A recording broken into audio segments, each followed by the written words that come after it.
Dragon. Dungeon the Dragon.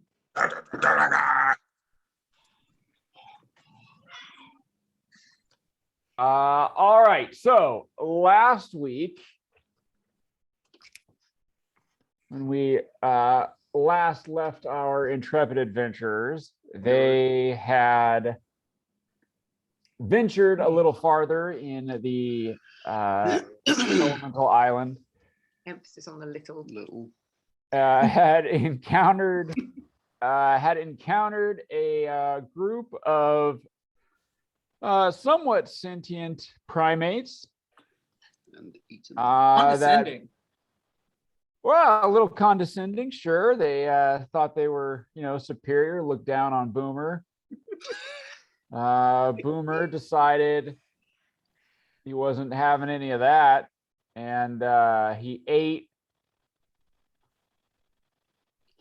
the thing, ate the primate, scaring off the entire tribe, which he did not agree with. He thought he should have been the leader, but that's not how that works. Then they ventured forth a little bit through the island. It's unstable. Its instabilities exacerbated by the elementals that are free and roaming wild. One of the fireworms popped up. The group dealt with it. Well, Boomer dealt with it post haste.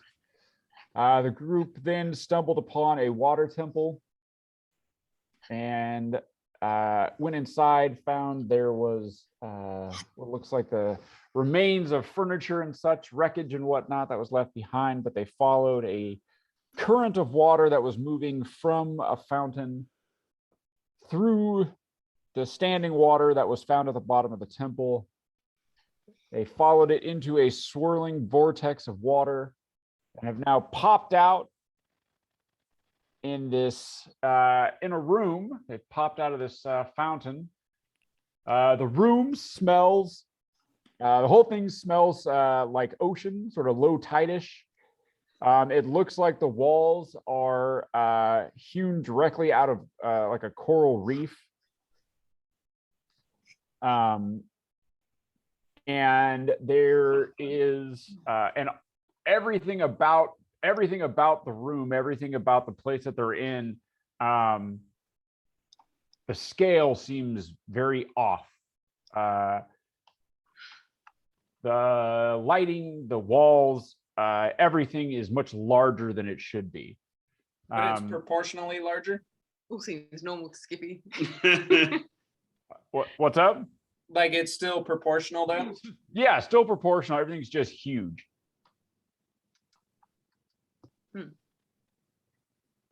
All right. So do we Is there know which actually way a we're ceiling?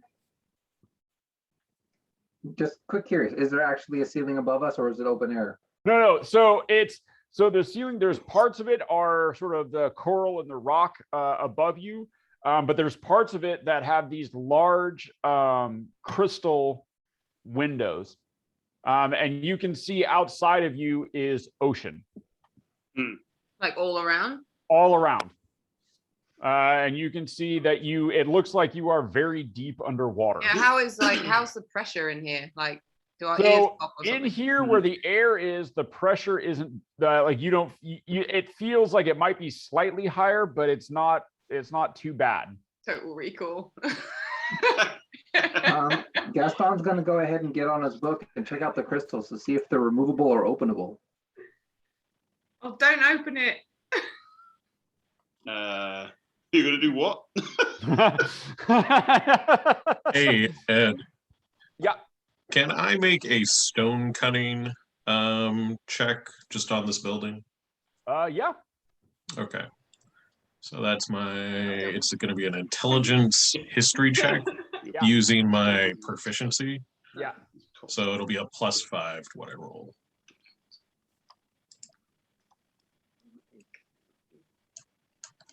Big old. There's lots of books in there. Hey. 16, so 21. Where's he rolling? Yeah, so it looks like you're looking around at the stone at the what's been carved out here. In the little speech bubble thing. You can tell this was done. The scale at which this was done is large. This was not done by someone your size. So can I guess like giants? Okay. Yeah, you would. I mean, just by looking at the cuts and the tools that were there, yeah, it looks like this was done by beings that were of gigantic size. Oh. This is an original dwarven building before you lost your powers. Anyone know where we are? Or what this place is? It might have something to do with giants. That's what I know. Well, thank you, Professor. What is the crystal made of? So you fly up, Vic Gaston, and you're sort of tapping at the crystal. Gaston, don't tap on that, idiots! Get us all killed. I'll be fine.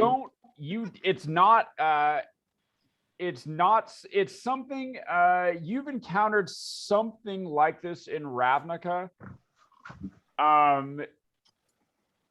It looks like it looks like some of the magically imbued crystal that is made to withstand huge, like vast amounts of pressure and or heat or impact. Usually it's not made by any sort of natural means. It usually is made in some sort of a So I've seen this before. Boring. You've seen something like it. You haven't seen something quite like this before. It doesn't, like, you're familiar with the concept, but the way this, you haven't seen something exactly like this before. Hmm. Is it ruined, or is it is the magic still there, or? Give me an Arcana check. Oh, special 24. Yeah. So so checking for what you know, where you would, the spell work that is usually laid into these things, you're not finding the usual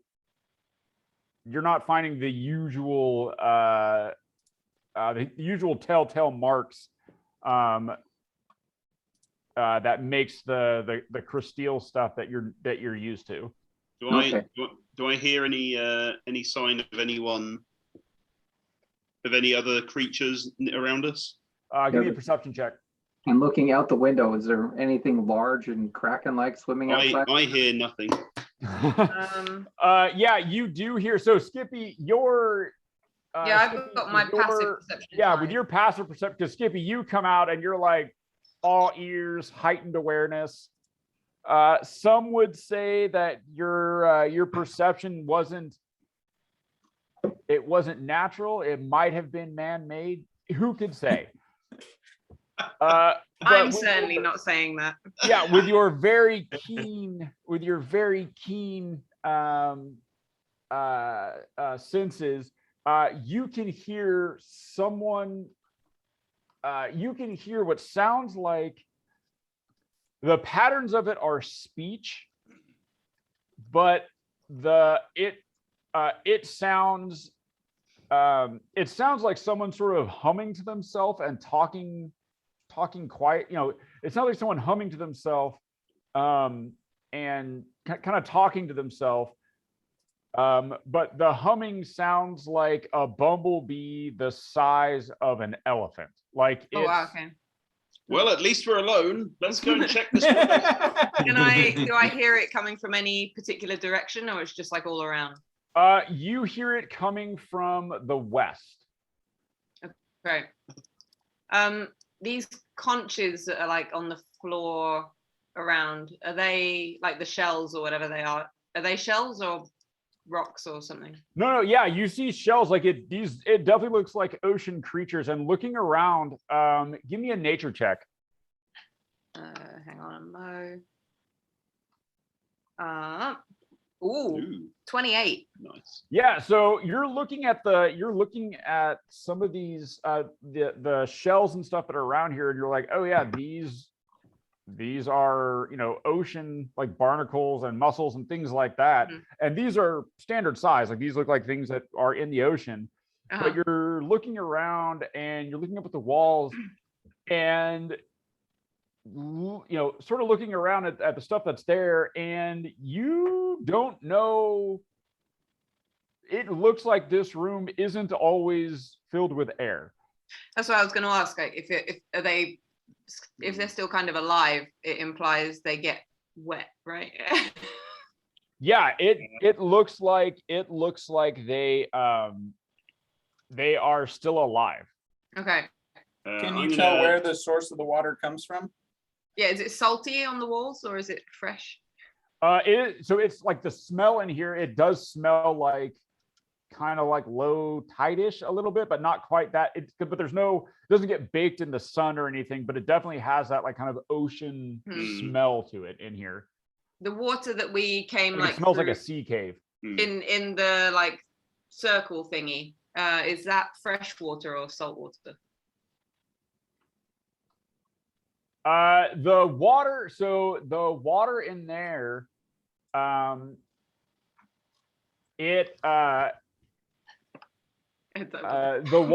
water in there is I think it was that hard of a question. the water in there is fresh, Okay. but there's something odd about it. Odd in a distinguishable kind of a way. Are we in Flint, Michigan? It has Teflon in it. No.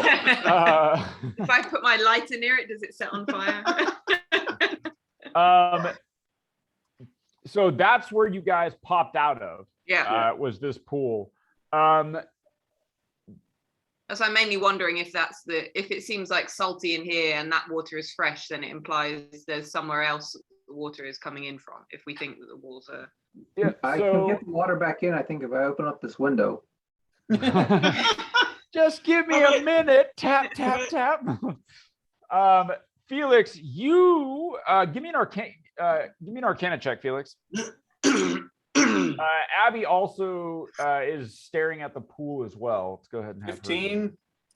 She's just staring at the pool so she can see Felix's reflection. That's right. Are you sure you're a wizard? I don't know. So I rolled a 5 and still got a 15. I'm wizard. Yeah. So Abby rolled a 17, and so yeah, she gets a 20 something. I've got +4. And so yeah, so she leans over, she kind of leans next to you, Felix. She goes, do you sense something about the water here? And yeah, Felix, you're getting a little bit of magical heat coming off the water.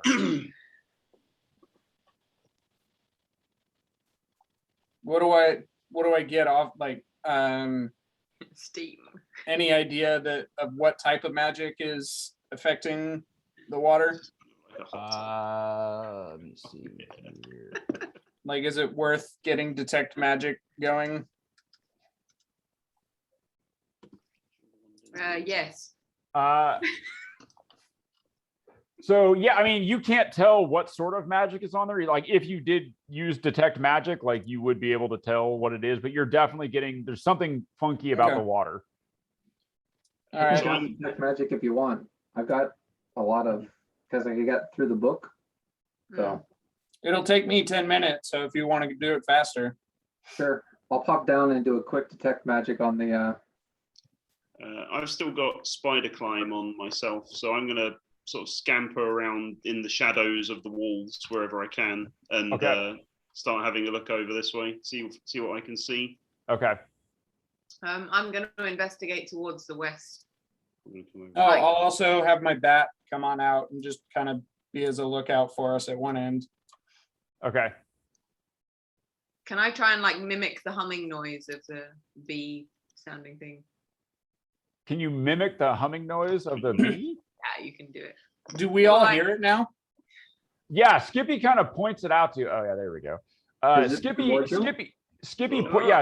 Skippy points it out to you, and now that Skippy points it out, like all of you can kind of hear this. In which direction? It's coming from the west. Okay. Two questions. Yes, Is it primordial in and of itself, and is it something that is translated by comprehend languages? It would be, but it's too indistinct to make out. Like you can tell it has the patterns of speech, like sort of just the tone of it. You're like, oh yeah, that's something is talking, but it's too indistinct. It's just whatever it is, it's mumbling to itself. All right, detect the magic on the water. Yeah, so you get that there is an aura of divination magic coming off of this thing. Divination magic? What's that? Divine magic? No, not divine magic, like but divining things. Like if you wizard shit. give me an arcane. So give me an arcana check with advantage, Gaston, since you cast detect magic on it. Different types of magic. Barely at 31. Yeah, so Gaston, you apparently have one of these at home. So yeah, you know, with detect magic on there and sort of looking at it, you go, oh, it's a scrying pool. Oh, I've heard of that word before. It's too big for a portable hole. And so looking at it, you think it probably has three or so uses in it every day that you can use. But you can cast. You think you could probably cast this. You can use this thing to cast the scrying spell. Ooh.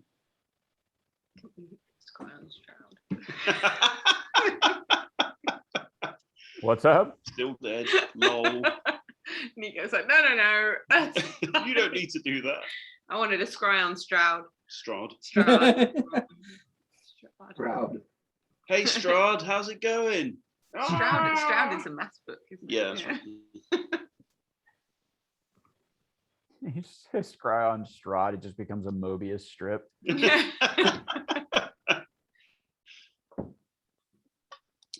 Okay, Nico's going to scamper around the walls still. I'm moving into this room now. Wait, where are you? Over in the room with the table in it. Like to the southwest. Oh yeah. So Nico, when you move in here, you can hear there is something in the room to the north. Yeah. As it moves around, you can hear, you can kind of feel the floor vibrate. Yeah. I'm definitely going to be attempting to remain stealthy while I'm in here. Go ahead and give me a stealth check. And I will be using Riven to help me hide in the shadows as well. Yep. So yeah, Riven, you can hear Riven in your head. Yeah. It's in your head, but it sounds like it's coming from next to you, and you can actually see Riven next to you. Yeah. No one else can see this. Okay. It's the way he is actually manipulating stuff from the Shadowfell, and he is manipulated in such a way that you can see him, but nobody else can. Okay. If he can do that with shadows, imagine what he's been doing with your bind. I don't need to understand this magic rubbish. This is Try not to think about that. So he talks to you. He goes, "Wow, that sucks." Wow, that was some fancy rolling. I was obviously distracted by Riven. Riven popping up next to you. And you're like, oh, what the fuck? Of course, Riven has the eye patch on, but he actually is missing an eye. Like it doesn't change sides. No, his doesn't change sides. His doesn't change sides depending on which way the light's coming from. So he appears before, he appears next to you as you're sort of skulking along, and he's moving along with you. And he says, what What are we doing here? What are we doing here, boss? Well, this looks like there's some stuff on the shelf over there that looks kind of shiny, and could be worth checking out. I don't know. He goes, yeah. Do you feel the floor? Boom.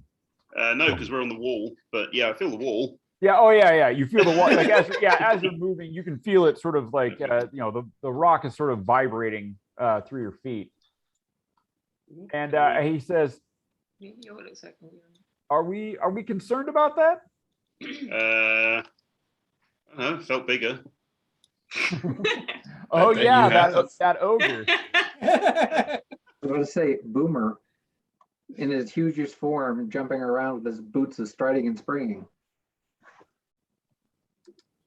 Probably up here somewhere. There we go. Good shit. Yeah.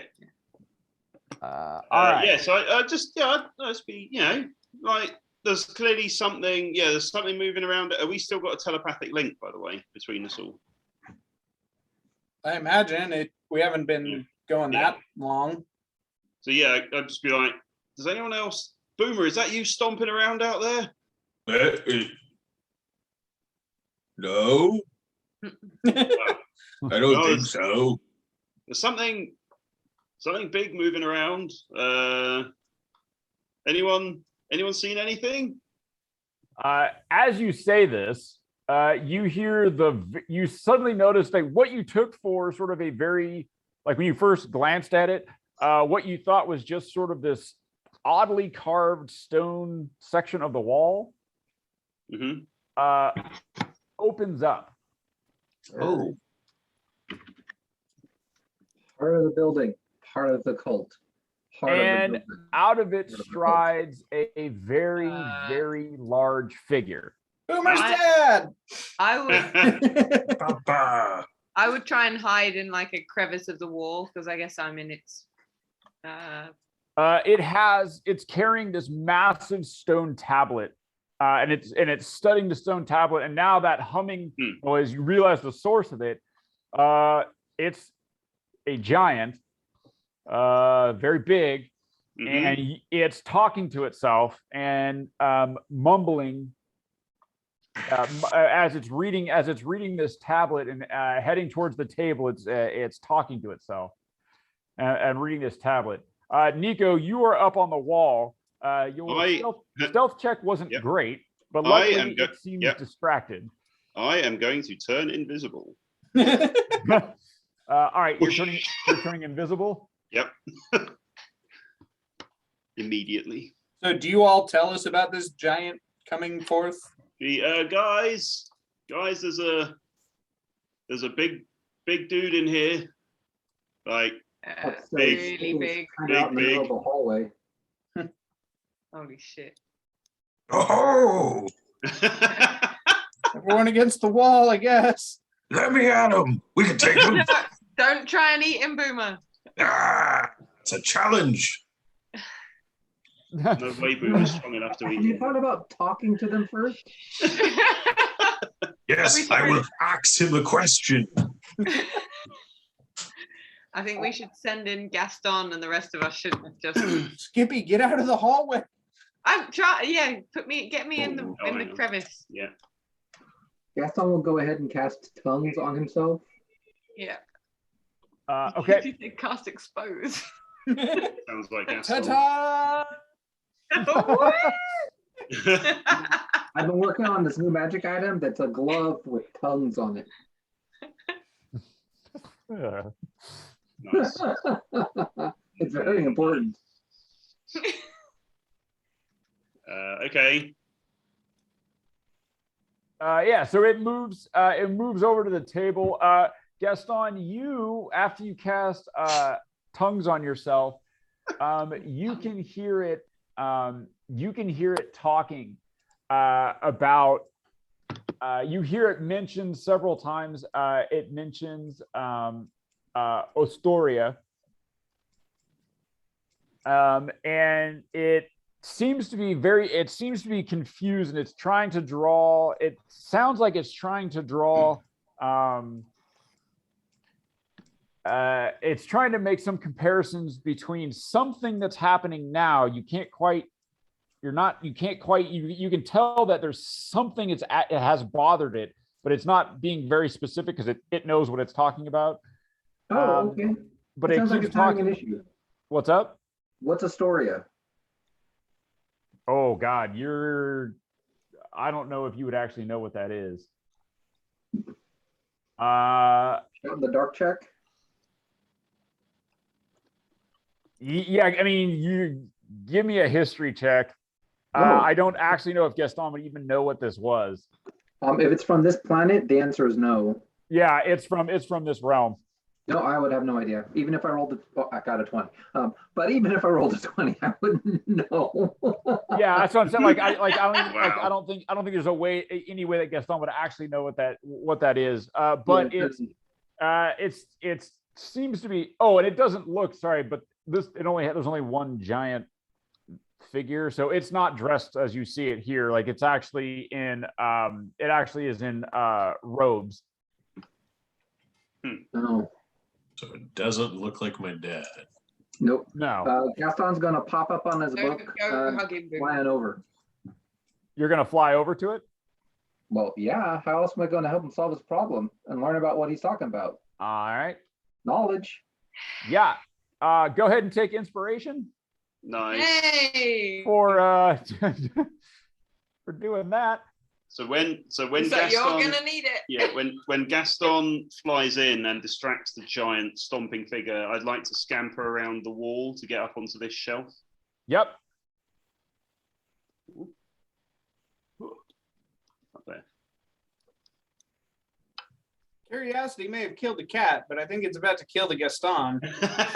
So yeah, Gaston, you fly in and you notice it's holding, and so the stone tablet that it's holding is it's sort of this 4 foot by 4 foot, like it's as big as you, like as tall as you. Oh, if it's 4 foot, it's twice my height. Oh, twice your height. Like this thing, it's this massive stone tablet that this thing is holding. I mean, you'd estimate that, just given how thick it is and how large it is, it's got to weigh over 500 pounds. Like it looks massive, but this thing, it's the giant is holding it like it's It's a giant. That's what they do. yeah. So like it's before not- rolled up newspapers, is this how they killed insects and stuff? These giant tablets? Right. So Gaston, you fly in and this thing is just it's staring down, and now that you're getting closer, you see that it's a woman, Okay. and she's staring down at this tablet, and Oh no, Gaston. I know. she's staring down at Gaston's all. Oh, I got tall girls on my bucket list. Let me get my mountain climbing gear out. I got that special magical item for situations like this. Yeah, so you fly in and she hasn't noticed you yet. She's looking down and studying the tablet very intently. I'll read the tablet first. The tablet is it's a runic script. It's actually in Dwarven. Oh, I know that language. But it's a very old dialect of it. And so you're able to read it, but it's like some of the runes are like, well, that's a little like it's formed a little odd, it's like it's and the syntax is, you're able to pick it out, but the syntax is really, it's a little funky. So like a Californian talking to somebody from the bayou. What, say that again? And so as you kind of fly up and take a look at it, and you can see it's about Astoria from kind of what you can gather when you look at this thing, is a very ancient civilization that fell, that succumbed to, the author of this particular text posits that it was a weakening of faith that caused Astoria to fall. Yeah, I can see that. And as you're sort of, you're flying there, of course your book is glowing. Oh, and I'm a chandelier. Right, and you're a chandelier. So she notices that the light in the, there's a light moving across the tablet that she, like that. Suddenly she's like, what the heck? And she looks up and she sees you like, Hello. and just so everybody, if everybody can look, it sort of looks like this. Mm-hmm. Yeah. And so she Oh, shit. she squints, at first she kind of squints down and she kind of flinches back a little bit and does a little wave of the hand. Oh, Gaston, you with us? Yeah, I'm here. I said Okay. hi. He kind of does a wave of the hand, kind of a wave of the hand, like almost like trying to like swat you away, but doesn't actually swat you, like mostly just sort of a defensive thing, as if you were coming toward her. When she gets that a lot. Right. Yeah. So I mean, as if you were coming toward her, but of course you're just kind of hovering there. But she kind of does one of these. She looks at you. Do you speak giant? I have tongues on, so yes. And she says, "What is this? Who? One of the smallest of the small folk. Where did you come from? How did you get here?" Oh, I came through the scrying pool. And her eyes get really big. You came through the scrying pool? Can I send my bat in once this is all going on? Like, I can't understand anything, but just like the tone of what's going on. Yeah. There's your bat. Okay. And the answer is, well, yeah. The elementals down there pointed us in this direction. And she says, the elements, what do they have to do with? And you can see her she gets a little bit lost. She's not really paying attention to you anymore. And she goes, excuse me, sorry, I've been in study all morning. What were you doing with the elements? Why are you? We're here researching how to make boats fly, and we were told that there were some elementals that might be willing to form a contract to explore the world flying a ship. And her eyes get big. She goes, you small folk never cease to amaze me. Well, I guess I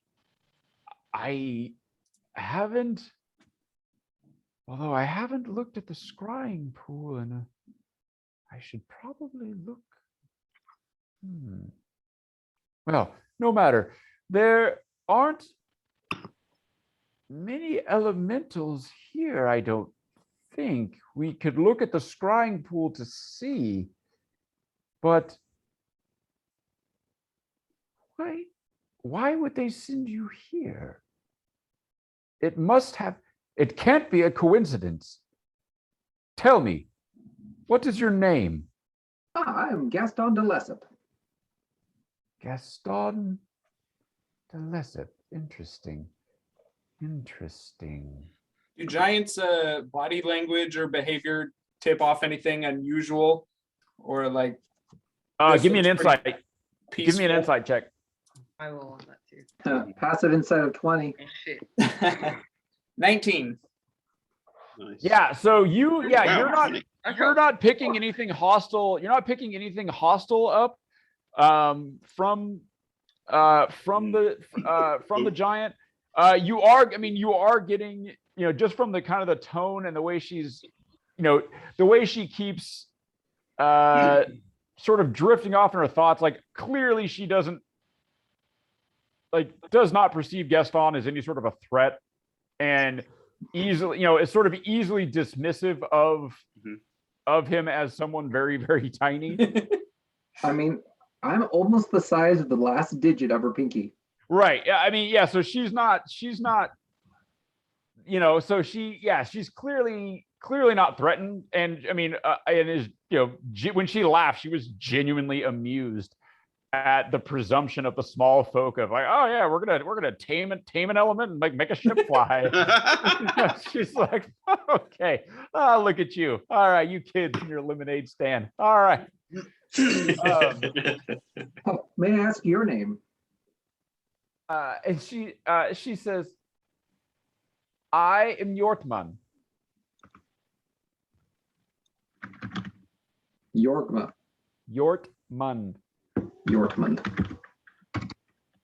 Are we still connected mentally?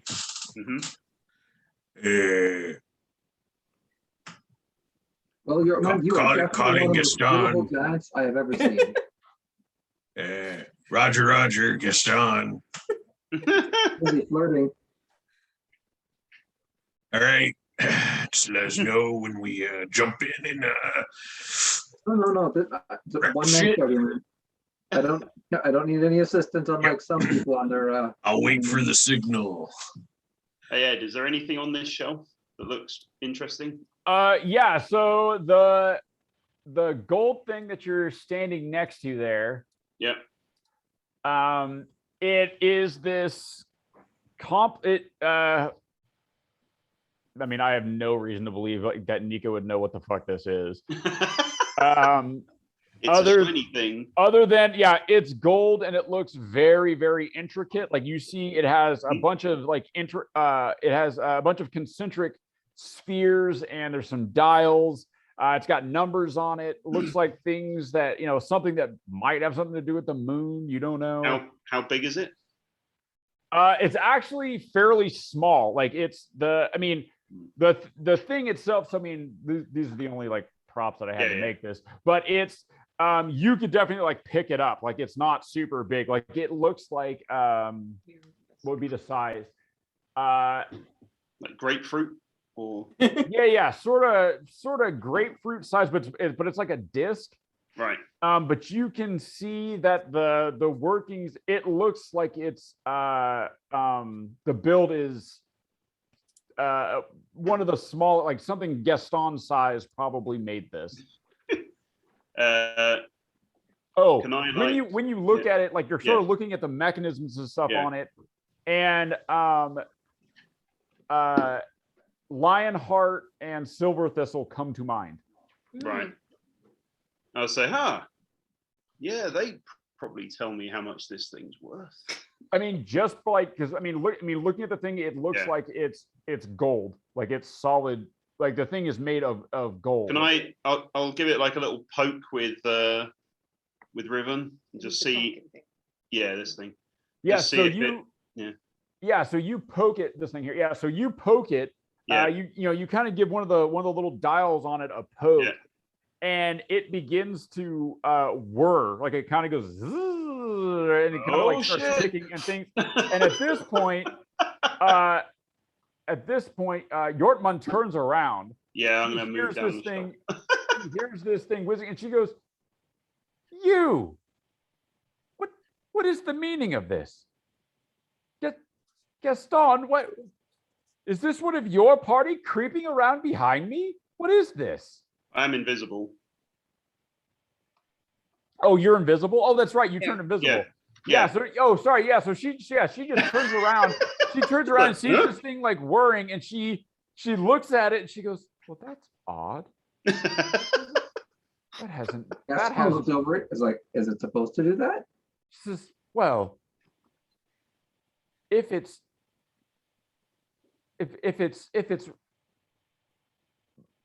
moved into action, it certainly would, but not. I don't understand why." What are those things up there? She says, well, these are things that we found off some. Oh, what are they called again? What are they? Small folk around your size, but a little smaller, very clever. They make a lot of contraptions. Kobolds? No, not the scaled ones. Gnomes. Gnomes. There we go. Gnomes. That's what they are. Yes. Some gnomus contraption. We found these, well, the poor lads. They attempted to make something to come down here to the depths, and well, I don't think they had all the bugs worked out. But these are the pieces that we found down here at the bottom. They didn't, well, I don't, like I said, I don't think they had everything worked out correctly. But some of the Arcana to know what the pieces are too. What's up? Arcana to know what the pieces are too. See what if it was all the pieces from some one thing. This wouldn't be Arcana. This would be just an intelligence check. Oh, I got this then. Oh, yeah. 4. Wow, yeah, you got this. Woo! Yeah, you have no idea. Like, there's a bunch of parts and pieces. Some of them look like they've been crushed. Yeah, Gaston's gonna look at it and go, I have no idea what they intended to do with that, but obviously it failed. Says yes, But it is very yes, interesting. they did, but we do well. Of course, What are you doing here? the device that's whirring here. This is an astrolabe. A what? Astrolabe. Astrolabe. Sounds valuable. So what are you doing down here, Yorkman? I mean, a beautiful giantess like yourself should be out in the world meeting handsome giants. She looks. She goes. Oh.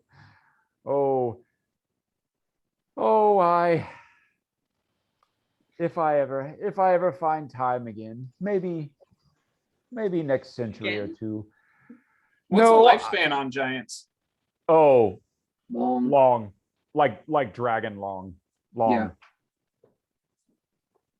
She says, well, maybe in another century or two. I'm so busy with my research. I just don't have time. I don't know. What are you researching here, and why is everything wet? She goes, Gaston, get her to go to the scrying pool and find the stupid elemental. Flirting. Gaston's all, man, I'm fucking working here. So she says, well, you see, we've more or less removed ourselves from the goings on the surface. We've left that to you small folk. But Is that the signal? Well, Felix is looking through the bat. He's like trying to give hand signals to Boomer, but he's facing the wrong direction. Boomer's like ready, so he's just like not doing to anyone. Like he's facing the wall. And Boomer's like, cat? What the hell's wrong with him?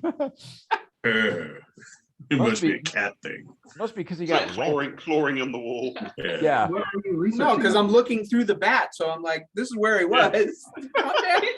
And so while Felix, while you're busy with your bat, Boomer, what are you doing?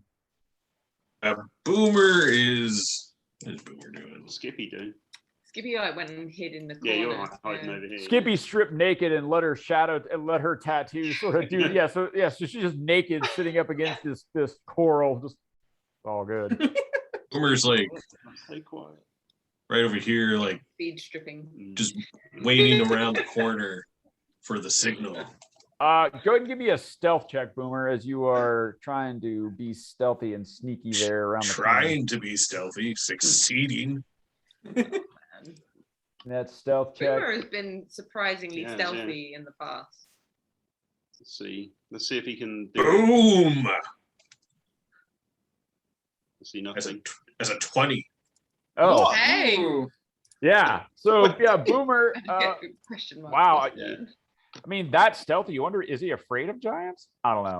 Oh, Anyway, Want any food? I'm getting Yeah. That So signal yeah, better be coming. so yeah, Boomer, you are very stealthy, hiding around the thing They get there. the raw trail mix actually.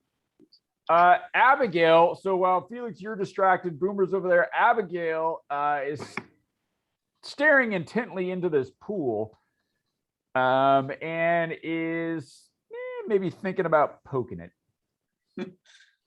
Is Abigail part of our mental link? Yeah. That'd Yeah. be fucked up if she wasn't. Yeah, you guys just talking about her behind her back. Gaston did tell everybody that it is a scrying pool and then just wandered off Right. to go chat with the giant. Hey, real quick, Ed. So Yeah. Boomer being a mountain dwarf and everything, like Yeah. I'm familiar with giants, right? Oh yeah. Do I- You were mostly familiar with, I mean, obviously hill giants because they were a huge problem, like just raiding and whatnot. Right. You also would have had contact with frost giants. Okay. So you've probably never seen a giant quite this large before. Would I have heard any stories or anything in my Give, travels? give me a history check. You got it.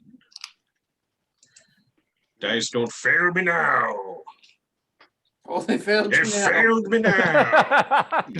I mean, it's possible that you heard something, but It's probably just a nursery rhyme. yeah, I mean, you've forgotten a lot of stuff. Well, it's obviously head not trauma. a hill giant, Obviously not a hill giant. but maybe it's a big frost giant. Maybe it's a big frost giant. It's definitely not in any sort of character for a frost giant, as it is one reading. Wizard giant. The worst kind of giant. To not be decked in any sort of it has, like, you don't see any animal skulls on it. You see no trophies about its person. As far as you can tell, it has no weapon.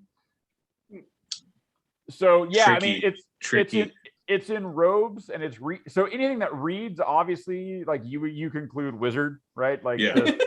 yeah. Nope, I know what happens when you read. Yep. So yeah, I think it would be very safe and in character for Boomer to go, well, it's bigger than the giants I've seen before, but it's reading and in a robe. And the only things I know that read and wear robes, wizard.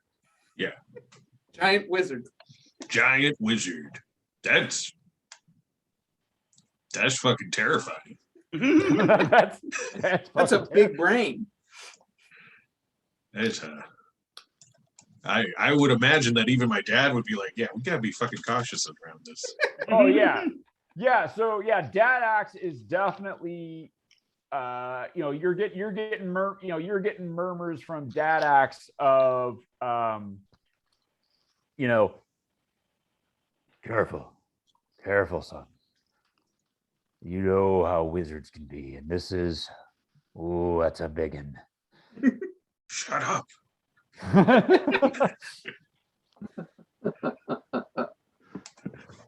Talking too much. You're gonna ruin my stealth.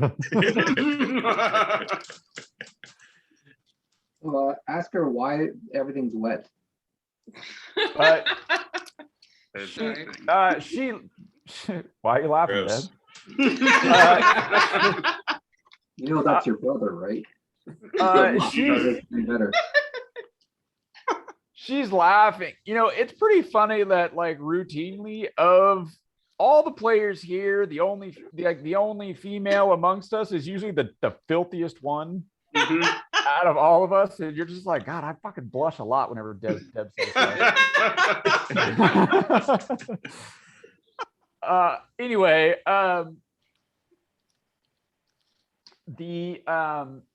she looks at you, she goes, Proud of myself. of course it's wet. We're underwater. Oh, so it doesn't flood? Well, I guess, is it flooding if it's meant to happen? How often does it fill up with water? Oh, whatever we want.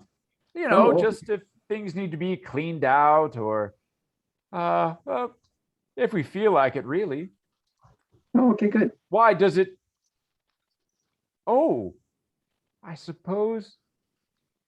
Oh, you would probably end up like those poor, she gestures to the shelf. You'd probably end up like those poor gnomes. You should be careful. Well, if you could warn me before you guys fill this place up with water, that'd be really appreciated. Oh, I of just course. need a few minutes to protect myself. Of course. Well, look, I don't mean to be rude, but we may forget that you're here. Well, I How many certainly of there may. are you that I Huh? need to let them know? Well, again, no mean to be rude. I'm rather busy with my research, and you are very small. Yes. What are you researching? Maybe I have some knowledge that could help. Well, I was looking. Get her to the damn scrying pool. For Christ's sake. We're gonna die of old age before we find this elemental at this rate. Nico's up on the wall. Oh, also Nico, when you sort of ran away from the astrolabe, you kind of scampered down. You almost trip over. There's like this wadded up sort of bundle of cloth that's laying that's up on the shelf.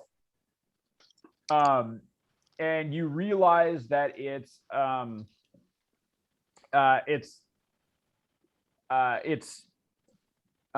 as you step over, like you almost trip over, like you kind of kick it, and you get this like really strong whiff of brimstone that comes off this cloak when you kick it.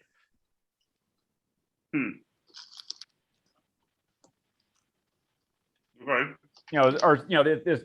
This sort of this wad of cloth, and you look at it and you're like, oh yeah, but it looks like this cloak, and you get this really strong smell of brimstone coming off of it. It smells like Felix. Is that like Little like Felix. So she tells you that she's well, I was doing a little research on Astoria. Well, as I said, we've more or less abandoned the surface world. You probably don't see many of our kind. Well, you see some of the lesser giant folk up there, the hill giants. Oh, adorable. Your characters are so condescending. It's amazing. Yeah, and why are all your NPCs so condescending? I wonder. Wow, not all of them are. Some of the ones that we run into. Yeah, and she goes, and she says, well, but there's a great disturbance on the surface. There is something that is, well, I don't know. It has stirred up things even down here that have been slumbering for ages. And when did this disturbance start? Oh, let's see, by your reckoning, a few months ago, I guess you call them. Oh, that would be the demons that probably popped up there. And her eyes get large. She says, the what now? Demons, things from the abyss, kind of ugly looking, like fire, jerks. There are demons here on the material plane? Yeah, dozens, maybe hundreds. Something so large, an incursion. Why? Have you seen this? Have you seen these demons? Yeah, that's why we're here for the elemental, so we can fly over them and like drop stuff on them. Drop What are whales they- on them. What has brought them here in such numbers? I'm not really sure. Maybe a portal. Black Friday. I don't think there's him in a bag, but I think a portal maybe. Well, of course. No, I mean, what motivation? What has brought them here in such numbers? Not their means of transport. You Oh, is that the time? You know, I actually haven't asked them. That's a really good question. Next time I'm over there, I'll ask them why they're actually here. But I haven't asked them why. demon, but in such large numbers, this is something like this hasn't Yeah. happened in ages. This I've got some companions here. We're all here hoping to get a air elemental to help us out so that we can, you know, maybe stop the whole demon incursion thing. yes, of course. And hopefully, you know, we can get this elemental bound before you flood and crush all of us. That would be awesome. Well, yes, I suppose that would help. So that scrying pool back in the other room, would you be able Huh? to use that to help us find one? Oh, finally. Oh, of course, but I think a greater matter of import might be to try to look at these demons and see, maybe we could see what has brought them here. That is most. Well, I think that whatever reason brought them here, we still need the elemental to be able to stop them. So if we Of get the course. elemental first, then we can try to come up with a root cause. Maybe we can capture a demon or two and interrogate it. Wow, very dangerous. You are. Never amazes me the bravery of you small folk. So brave for one's so delicate. You know, when your life is slightly longer than that of a mayfly, who cares if it's shortened by a few decades? I suppose so. All right, yes, I will use the scrying pool. Come, quickly. And she All right. sets the tablet down on the table with this sort of this crash. Yeah, Come. just let her know that I've got some companions in the other room and let Oh. them know we're coming to do some scrying. Abigail says, are I you didn't coming? touch it. Are you coming right now? Absolutely. Is she talking to Felix? She's talking. Wow. Wow. That's almost as bad as Are You In Yet? All right. Oh my God, I heard a great joke. All right, so sorry, I got this just reminded me. Matt, Farnsworth, you'll love this. So you know how My But gas has been flabbered by this chain of events. so you know how there's a storyline coming out where Superman's going to be bi? Mm. Yeah. I haven't been keeping up with comics. Wow. Well, I guess some people are interested in the What? arts and some people aren't. There's a storyline that's going to be coming out where they say, yeah, they're all Superman's going to be bi, but it's not. Mhm. It's Superman's son Okay. is actually bi. They said, well, yeah, of course it's not Clark Kent. I mean, he doesn't really go back and forth. He stays in his lane.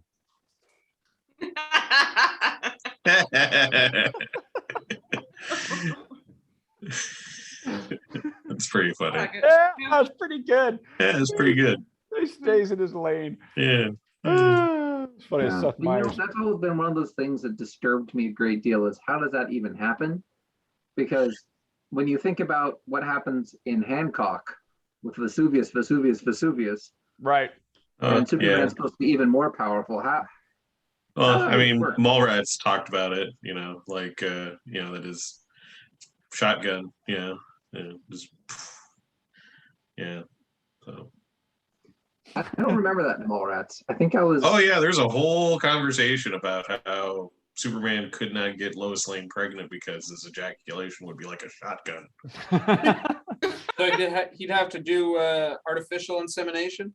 Yeah, and then Oh, also too, then like if she got a tan, that the baby could kick her stomach open and stuff.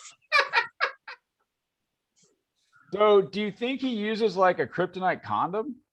That would kill Yeah. It'd make him last longer. him. Huh? They even mentioned that kryptonite condom, and yeah. What if just like the tip You're Yeah, just I'm like not a- saying. Yeah, I'm not saying like it's pure Yeah. Krypton. I'm saying, yeah. What if just like the reservoir tip? Yeah. Someone I mean, just if waved we a want to get sign like and full none y'all on mute now. for full like comic nerd here, he would have to either be in like red sunlight or something would happen with magic would have to go on. So Ah, all right. So a magic condom in a red light room. Yep. What the fuck is going on? yeah, this is Just what like you Matt's walked into, anniversary man. weekend. Oh yeah. Wait, so when you say, did you say is it red light or a red sun? Red sun.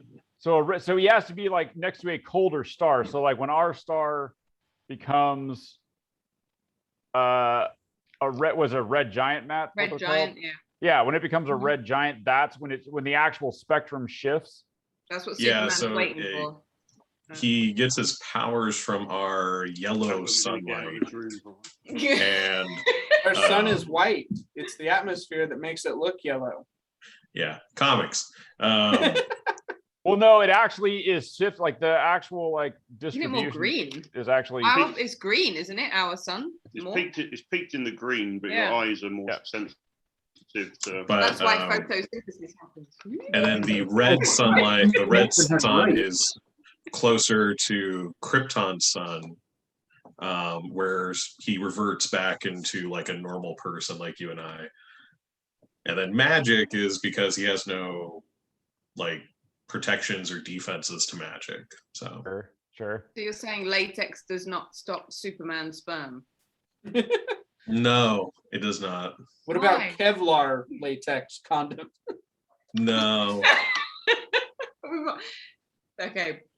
So back to the room. Yeah. We're back to the scrying pool. What the hell has she been looking at that this conversation started up? Oh, yeah. Yeah, it's just Felix stuff.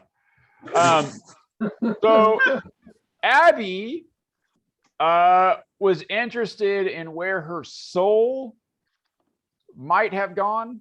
Okay. Cool. And Oh, since cool. Someone else gets to feel bad. I'm feeling bad. and so as you the group here, so she, you Gaston, you tell her like, oh yeah, there's other people in the party, and then you're telling, hey, we're coming in, and you hear a small note of panic in Abigail's voice. Everyone does over the psychic link. Felix, you turn around. Well done. You turn around and you see that black ice is forming on the inside of the scrying pool. Oh no! And in Stall her, your What's your Gaston, NPC stall her. What's your NPC doing, Felix? in your head, Let's go. Felix, you hear, you dare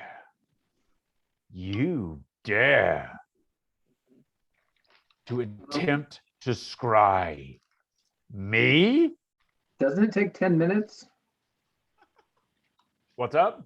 Doesn't the scrying pool take 10 minutes?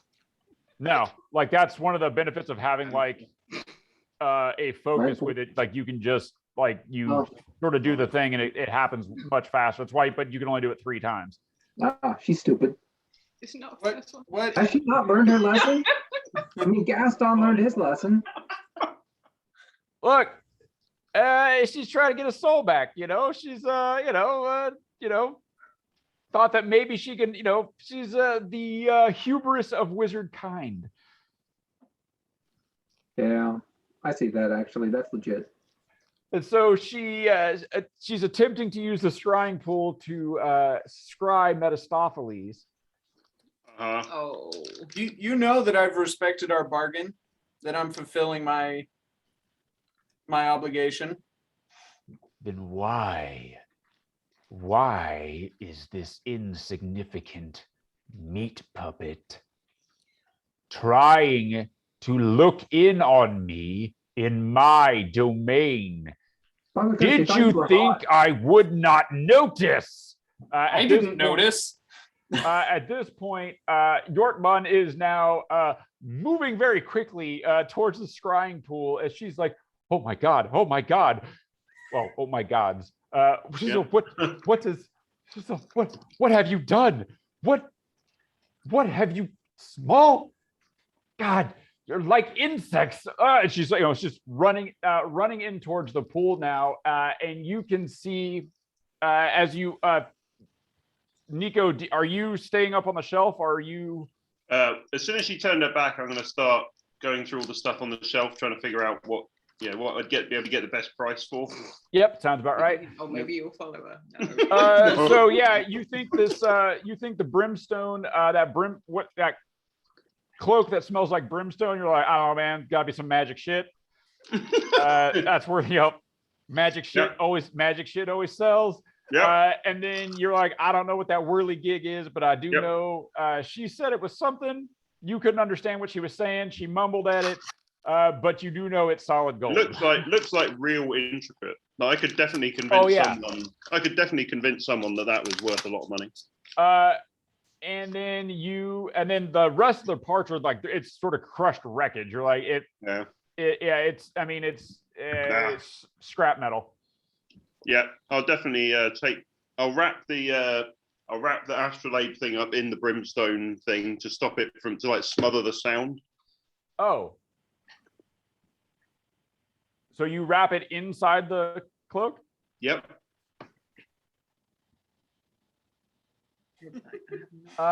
Yeah. So So when you put it inside the cloak and you wrap it up, it disappears, like it goes, and there's this sort of this large cloud, this cloud of brimstone sort of like fills the air around you. And you're it smells like brimstone. You kind of stagger back out of it. You're up on the shelf. You kind of stagger back out of it, and you turn around, and the cloak is lying where you picked it up from. Uh-huh. And you can see the outline of the thing inside of it. And it also, like, there's another. When it appeared, there was another puff of smoke. This puff of brimstone smoke. Okay. Only go. Can I pick it up? Yeah. The thing inside it? Yeah. I'll be like, kind of weird. Okay. I think I've got I have a bag of some kind. I'll just stuff the wrapped thing in the cloak in the bag. Yep. Until we can figure out what the hell this thing is. Sure. Yep. So, Can I take the astrolabe thing out of the cloak? Yep. Okay, so I put the cloak in first, then I'll put the other thing in, and then I'll just sort of tie the bag off and go like, oh, and this thing disappearing on me is worth a lot. Fucking tricky wizard cloak bullshit. With your bare hands, right? What's up? I want to be very clear. You picked them up with your bare hands. With my gloved hands. He's always got. Yeah. You think Nico ever goes around barehanded? You think I'm going to go and leave him fingerprints? He's like George from okay, cool. Mice and Men. Gotta That's keep these gloves on. Mm-hmm. Nice. Okay. Then I'll start scampering around the wall to see what the hell is going on in the next room now that they're. We might have bigger problems. Hold on, guys. Actually, did she leave the massive door open? Yeah, the door's open. Oh, I'm going to go in there. That sounds about right. All right, so Nico, you scamper into the other room. Meanwhile, in the room with the shrine pool, Skippy sees the giant charge past. I'm just like, yeah, Skippy's up. And just Skippy, you can also see. So in the pool, you can see that the water has turned black and is now freezing. There's this black frozen ice that is now formed up in the shape of what looks like the form is kind of humanoid, but it looks like a very rotund figure. Sort of kind of a big gut. Azkern, you're back. goat hooves. Oh, that's not as good. Huge curling horns. The face is sort of shrouded in sort of a hood and shroud. Huge curling horns coming up out of it. It's sort of got this posture, this big sort of gut, big posture, and it comes up, and the ice is frozen, and it's pointing down at Abigail. I think And this one's on me, guys. Abigail's eyes are super wide, and she is frozen in fear. Oh, what did you think? What happened, Abby? She catatonic, does not answer. Felix, you hear in Can I walk your up? head While this is doing it, yeah, you walk towards it. towards Abby. Yeah. Felix, is this one of yours? And it says, and through the it reaches out and touches the psychic link, and now all of you can hear. And this is the first time a lot of you have, not you, Gaston, you've heard it before, and you've felt that presence before. Gaston drops out of the psychic link as soon as he attaches. Yeah. So I guess oh nope, party line, I'm out. Yeah, you feel that presence. This is the first time a lot of you have actually felt this presence. Nico, you've heard it before. Yep. When I see the ice like shape, I would probably like draw my bow ready at it. Oh yeah, okay. Yeah. Nico, Ribbon drops you out of the psychic link immediately. Ribbon cuts that cord without your say so or desire to do so. Oh, hey man, could have been good. And he says, "We don't need anything that guy's selling. Trust me." Can Riven cut everyone else's link too, please? The rest of you, so Skippy, you hear this. Boomer, you hear this. Abigail is hearing it in like fucking quadrophonia, man. Like it's all sorts of loud in her face. Skippy and Boomer, this presence is pure malevolence. It is. But lawful. What's up? But lawful. Oh yeah. But it is. It means what it's doing. It is a cold you have never felt before, and it is a dark you have never experienced before. And it says, you hear it addressing Felix, and it says, "I have indulged you. I have followed all of the contracts we have signed. How dare you attempt to scry me? I told you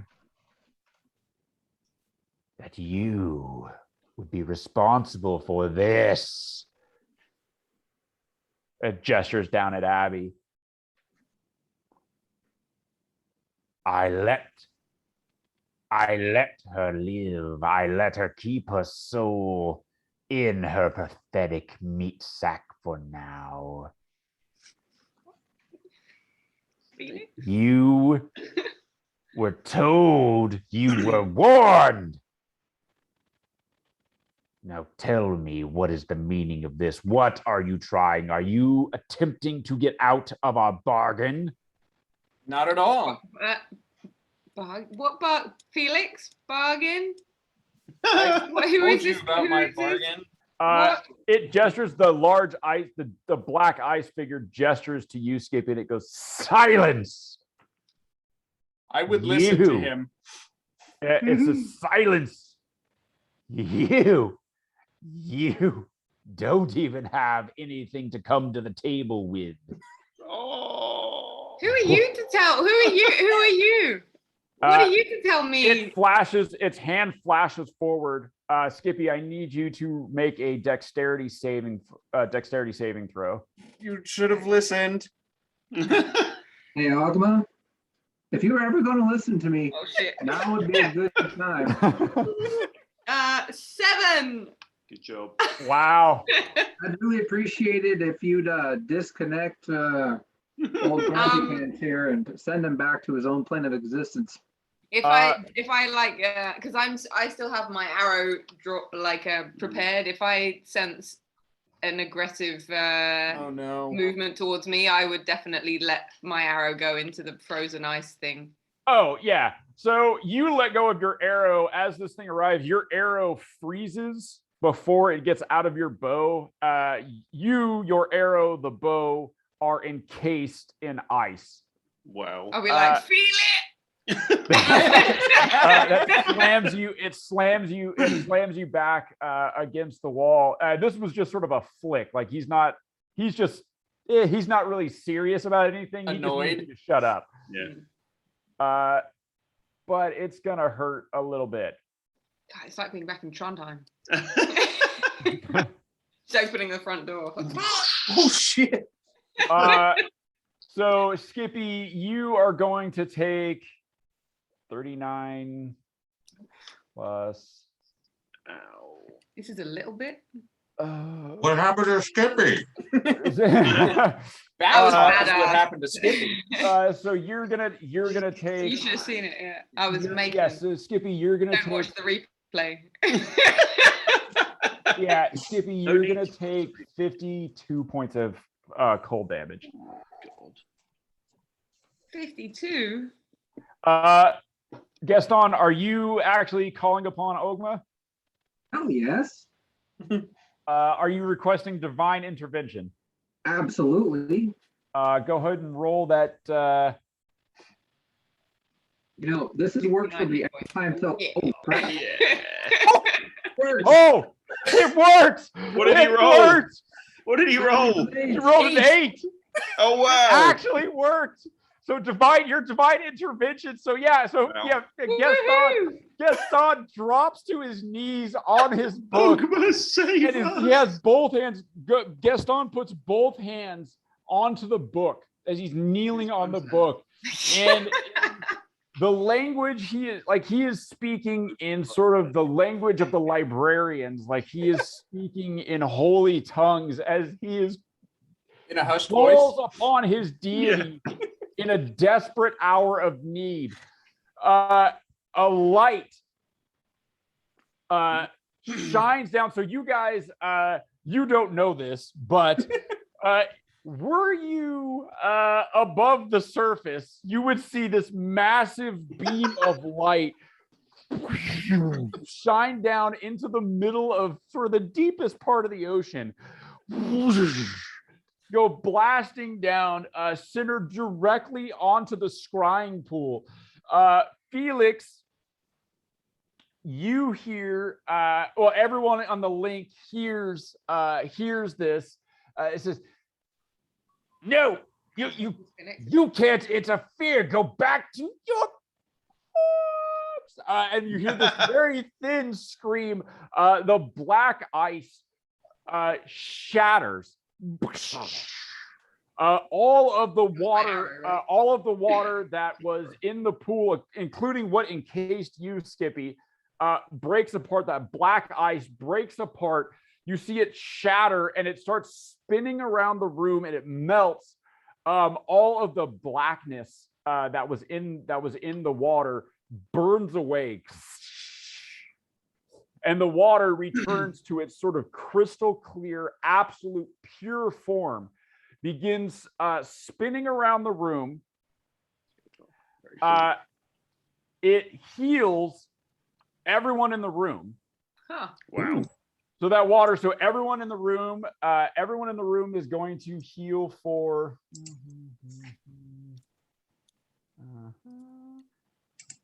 Everyone in the room is going to heal for 40 Nice. hit points. So not Nico, because he's not in the room. But I just like books, Ed. What can I say? but everybody in the room heals for 40 hit points. The water swirls around. It glows sort of a golden.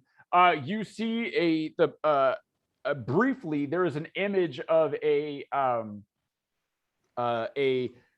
scholarly looking gentleman in sort of robes, and he kneels down in front of you, Gaston, and he reaches out a hand and puts his hand on your shoulder, and he says, "You who have served me faithfully, who have gathered knowledge, you on this day are blessed.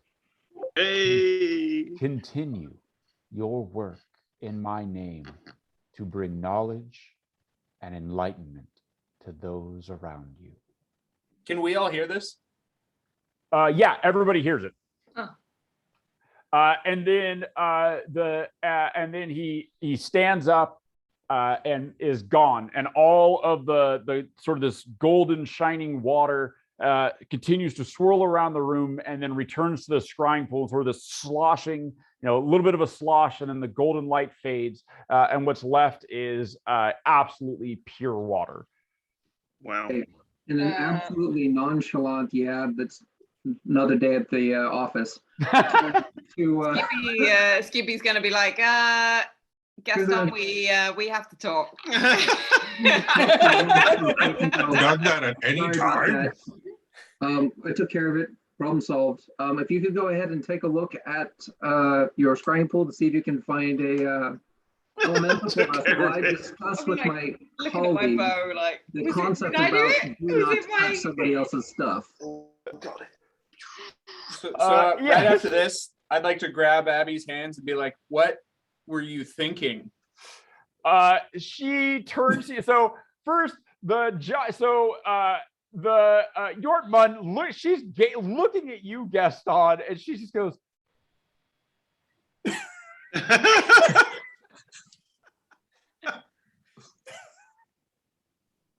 "What?" That was Ogma. He's my boss. The scribe. Yep. What was the thing that it vanished? What? Just some demon dude. His boss. His boss. It looked like an incursion of one of the devils. Why did you call one of the devils? I didn't. Into my I'm going to have a scribe? conversation with my friend's associate, or my associate's friend, and talk to about the insanity of doing this not in her own home without any protections. Oh my God, what was she thinking? Guess about the insanity. You just like look over. Yortmun is going to stride over to the pool, kicks all the dice out of the way.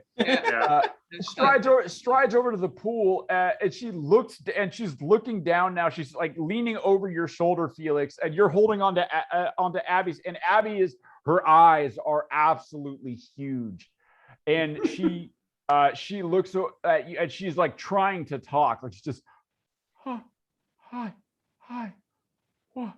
So Hi.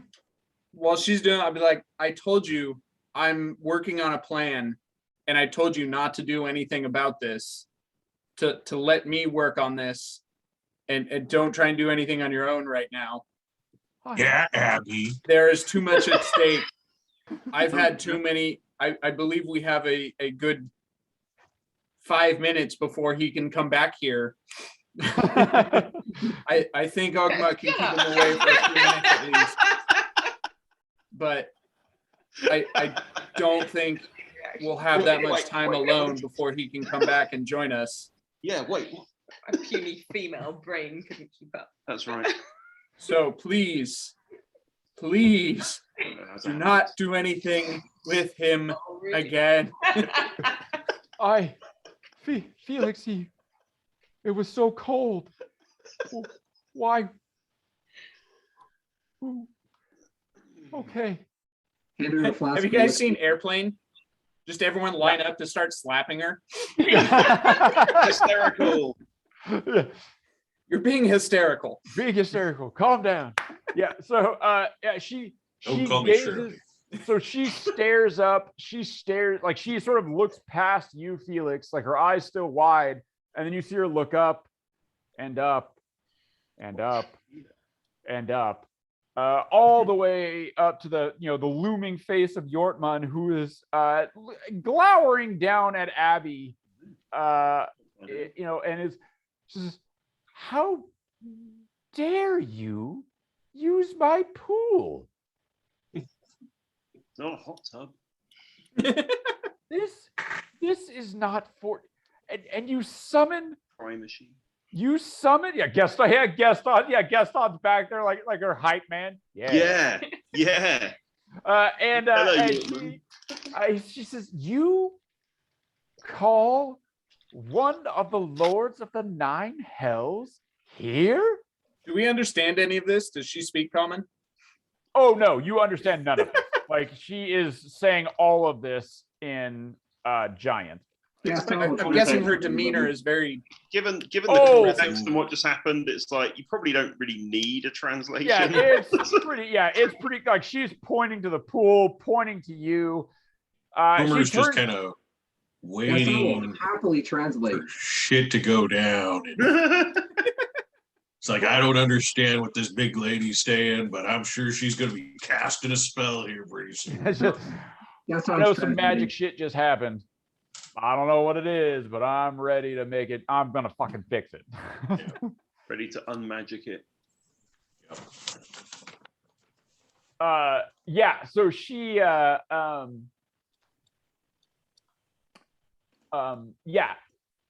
Boomer, your dad axe, though, while all this is sort of going on, your dad axe says, "Hey, Boomer, we should probably go look in that room in there. Don't you think it's a good idea, Boomer, to go see what sort of maybe there's some wizard shit in there we can smash? Don't you think it's a good idea?" The room that I'm casing currently. Yeah, Nico. Yeah. So all this time I've been like listening to all the crashing around, just going, keep it down in there. Boomer. So yeah, your dad. So Boomer, you walk into, you come in and you see these floor to ceiling. Can Gaston stop Boomer from going that way? What's up? Can Gaston stop Boomer from going in there? No, you were too busy sitting in judgment over Yortman's shoulder, just finger wagging and just Yeah. How rude. How rude. That's exactly what I told her. Yeah. I'd like to try the other door, please. The one where we don't screw ourselves for a change. So Boomer, you go inside, inside where all the shelves are, and there you go. You go inside, you see these floor to ceiling shelves. Looking at, so you're obviously stone, right? Like that's he knows still. Right. You can see that it looks like wood. But it's actually been petrified. Like it's petrified wood. So before he smashes or does anything, I would have been spending this time looking for the most valuable or rare looking items in the room. So does anything like leap out? Does anything leap out at me before he comes in and smashes it? All you see are these massive stone tablets. None of them look especially more ornate or well protected than any of the others. No. No. Do you speak Dwarvish? I do not. No. So yeah, you're Dwarvish. Yeah. So Dad access you. He goes, "Oh yeah. Look at this." Yeah, I'd probably come and like check. Boomer, says, is that you? He says, Boomer. Don't you think it's a good idea? We should look at one of these tablets. Boomer, do you recognize any of the stuff that's written on these? This whole room is full of this stuff. I'm not a wizard. He says, yeah, your dad says, that one, Boomer. Don't you think it's a good idea? Look at that one. Yeah, I'll look at it. Yeah, so Boomer, you reach You over, can it's read? heavy. I didn't Like know you it's, could read. I can read Dwarvish. it's these stone tablets are hundreds of pounds. Give me a strength athletics check to see if you're strong enough to read. Oh.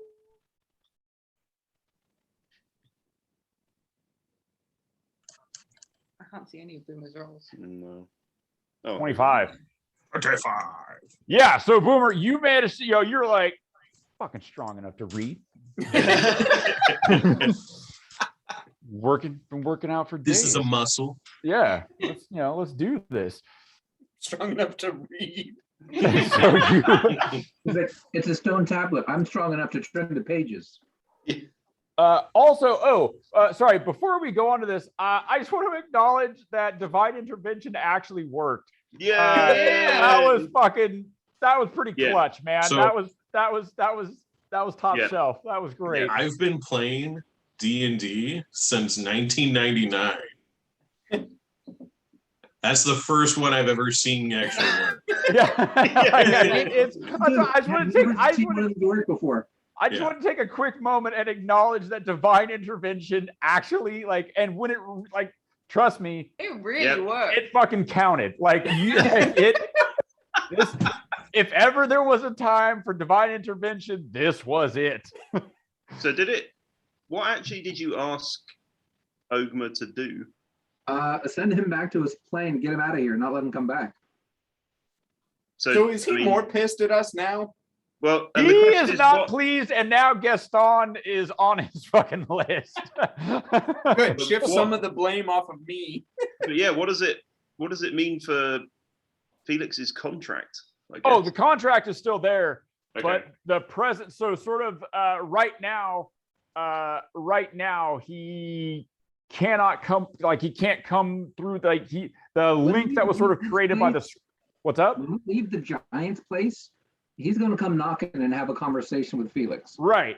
But right now, sort of when you're in this place, that the link that was created by Abby scrying to him has been closed. Okay. And he Hey can't- guys, this looks like a great place to live. I think this is our new home right here. This- Got everything we need. No devils. Lots of Yeah, that's water. about it. that's about it. Top of the list, It'll right work for there. the rest of us, but Felix, you and Abby still have a contract. Well, Abby's not.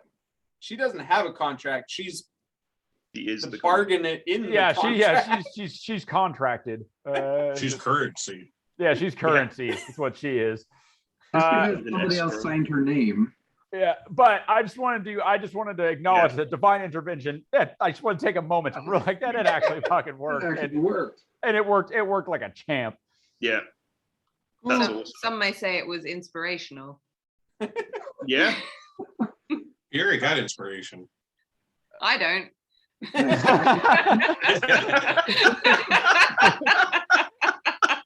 You didn't get inspiration, Skippy, but you learned a life lesson about mouthing off to to God. Did I? I think Skippy kind of thinks that it was the arrow that did all this shit. Wow. So- Did you see how powerful my arrow shot was? Yeah, I shot it so good it exploded and it healed everybody. God So did dang. he It's confirm looking that like I Skippy didn't doesn't know have you a did soul? that.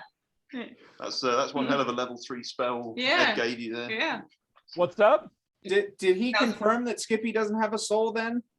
No, just said that Skippy doesn't have anything to bargain with. So, I mean, Whatever. he deals in souls though, so that's kind of. well, what Mephistopheles deals with are a little bit different, right? He's really interested in magic souls, is what he's really interested Fine, in. fine by me. He's One, not one interested. careful yeah. owner. One careful owner. But it definitely calls into question whether or not Skippy has anything going for No, it doesn't. her. I don't believe that's correct. I don't think that's true at all. I don't know who you think you are. Think he's the DM. No. No. No. What does he even do?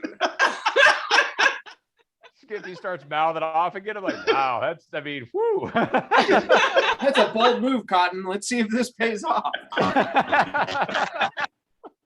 Nice knowing you all. Oh, funny. Anyway, here's a new character sheet. Yeah. Well, here's 9003's character sheet. I've had a change of heart. The thing Yorkman scries into the pool and she sees that a difference in time zone won't be a problem in the future. That's interesting. How interesting. You're like, what does time zone mean? I don't know, but that's what I'm getting from the pool. Anyway, Boomer, your the dad axe. So to your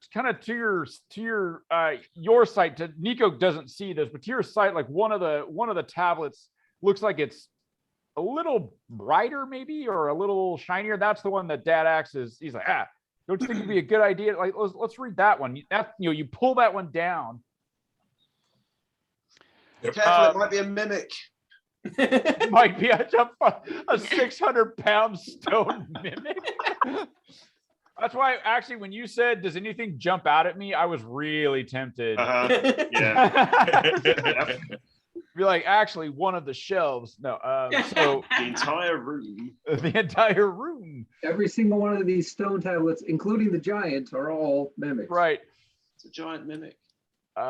So you pull down this stone tablet, and it's in these dwarven runes. Nico, you look at it and you're like, oh man. Like, do you even speak this weird giant gibberish? This is the language of my people, man. You're not a weird giant though. No, Why this have they is dwarvish. Why have they got dwarven stuff down here? I don't know. Boomer, you begin to read the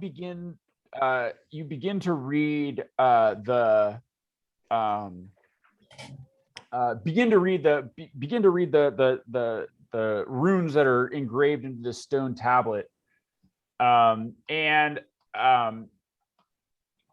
as you so the next Nico, you see him reading this, and as he's reading, you see blood, this trickle of blood start to come out of his nose as he's reading it. Boomer, is reading really hard for you?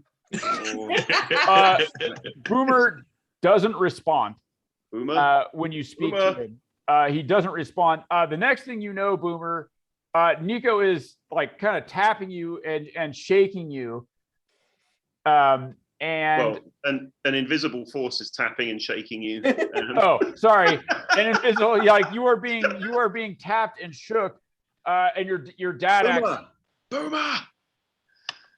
you sort of, Boomer, you kind of look around, and you're not super, like, you thought you were going to read that tablet, but What did it say? What did it, you were out of it, man. What's going on? Your dad acts now. It says to you, Boomer, he says, "Yeah, don't you think it's a good idea to smash that thing? That's wizard shit." Yeah. Fuck that shit. Boomer, what the fuck? Go ahead and give me an attack roll. Do you use your dad's face to smash it, or the blade side? Probably my dad's face, because it's Yeah. Just like, oh yeah! Yeah, yeah. all right. I do it reckless. Well, that's fine. I just roll normal.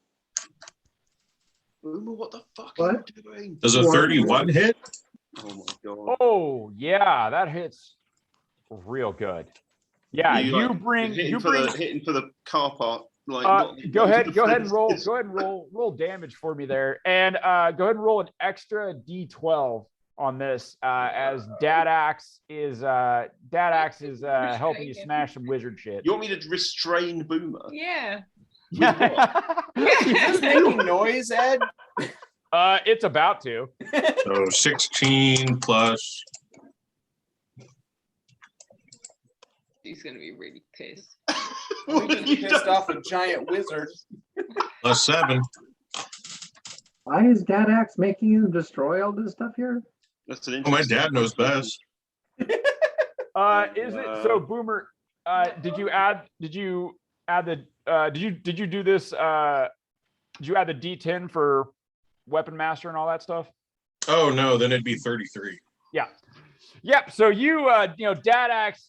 So Nico, you see as the axe comes down, you see he's bringing it down, sort of the skull side down. And Nico, you get a sort of a good look. Yeah, I'm pretty sure I'd have like backed off over here somewhere when. Yeah, you're kind of like, started what going are a bit you? mental. And yeah, you see the skull side sort of it flares red, like there's sort of this red, like it looks like a comet coming down. Wow. As it comes down towards this tablet, and boom, and there's this loud crack as the stone not only does the tablet, like it doesn't just break, it shatters, and there's this very loud at which point Yortmun, you guys all hear this outside. Yortmun straightens up and she goes, what is happening? She turns to you, Gaston. She goes, what have you brought to my study? What is going on? I have no idea. Boomer, what the fuck are you doing? And she turns around. I'm just doing what the DM tells me to do. She strides away. Gaston, you're sort of trailing in her wake. And she Look over my shoulder at Felix and say, keep her out of that shit. Yeah, looked at. Tell that bitch be cool. You're a bit invisible. I'll keep my hands on her to yeah, make but I'm sure not gonna be in this she's room. away from the pool. Hide under the table. Then Nico invisibly just. So I'm not hanging around to see how this discussion goes. And so yeah, so she turns and she comes into the library. She comes into the library and she goes, "What have you done?"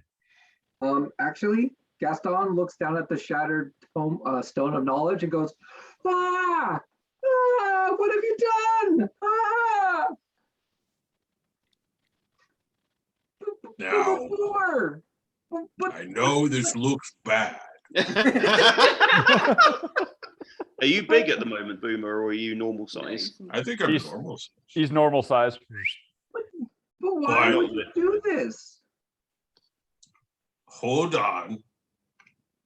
I have a good reason. My dad told me it would be a good idea. And she looks at you and she's looking down and she looks at Gaston. She goes, "What did this pile of hair just say?" Said that his dad axe told him to destroy it. Why did your dad axe tell you to destroy it? And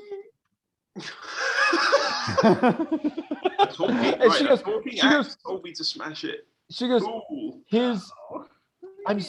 I'm sorry.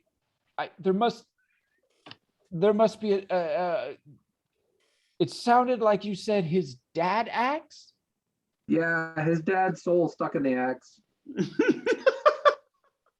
And she looks down, she goes, "Is this, you know what? I don't care. I don't care. I don't, get out. Get out." Boomer, you don't understand what she's saying, but it's fairly clear by the way she's pointing. Which way to the air elementals? I don't care. Get out of my study. Get out. Hey, Boomer, you should probably leave soon before the angry giant lady turns you into toothpaste. What's toothpaste? He looks at you with his 4 teeth. Yeah. out here. I gotta have a chat with your dad, X. She looks at you and she goes, she says, this is why our kind left your kind on the surface. You know what? I'm with you on that. Gaston's all, look, all right, I mean, I can imagine at this point, Gaston is just mortified and horrified and yeah, I mean, all the things. Yes. As Boomer's leaving, can he say goodbye in Dwarvish to the big giant lady? Yeah. Okay. Just looking a bit like, oh, well, I didn't think I did anything wrong. Yeah, she's just pointing. Just fucking get out. And she's trying to like gather up the shards of the shattered tablet. Overreact much? Boomer's like, it's not like I broke anything new. Yeah. It was just sitting there. Yeah, so after you guys you know, she stalks out after you, and you know, comes out into the little pool, and she just points towards the entryway, to the northeast. Just leave. Yeah, I really apologize. Are you willing to take a blessing from Ogma as an apology? No. Okay.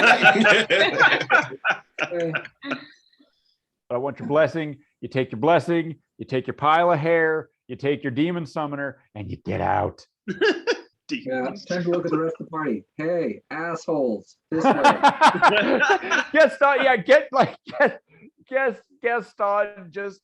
Gaston just has that sixth grade teacher on a field trip whose class just knocked over a display, like just let's go.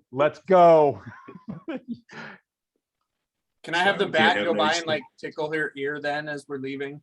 Yeah, your bat goes by and she reaches out and as the bat tickles her ear and flies by, she points out her hand and then just clenches like this in a fist, and this ball of lightning erupts around your familiar and just. Well, I guess we're going. Okay. Gaston, as they start to go that way, Gaston's going to stand on the edge of his book and pee on Felix as we leave. I have to say that the stuff Gaston can do, like with his junk in motion, is pretty fucking impressive. Like, you know, just jerking off in a skeleton, peeing off the edge of the book, like, just pretty good. Yeah, I've also peed on Nico, peed in his boots, peed in his wine. Yeah. Yep. Keep Gaston's away from like my that family. angry cat. Like he gets back at you by peeing places you don't want it to pee. This is the closest we have to a spray bottle for Felix. Yorkmon is just pointing, just get out. Okay. So yeah, all of you sort of troop out. Felix, you're a little, there's a little shower coming down, from above as Gaston displays his displeasure. What would you say the salt content of this urine is, and is it a laminar flow?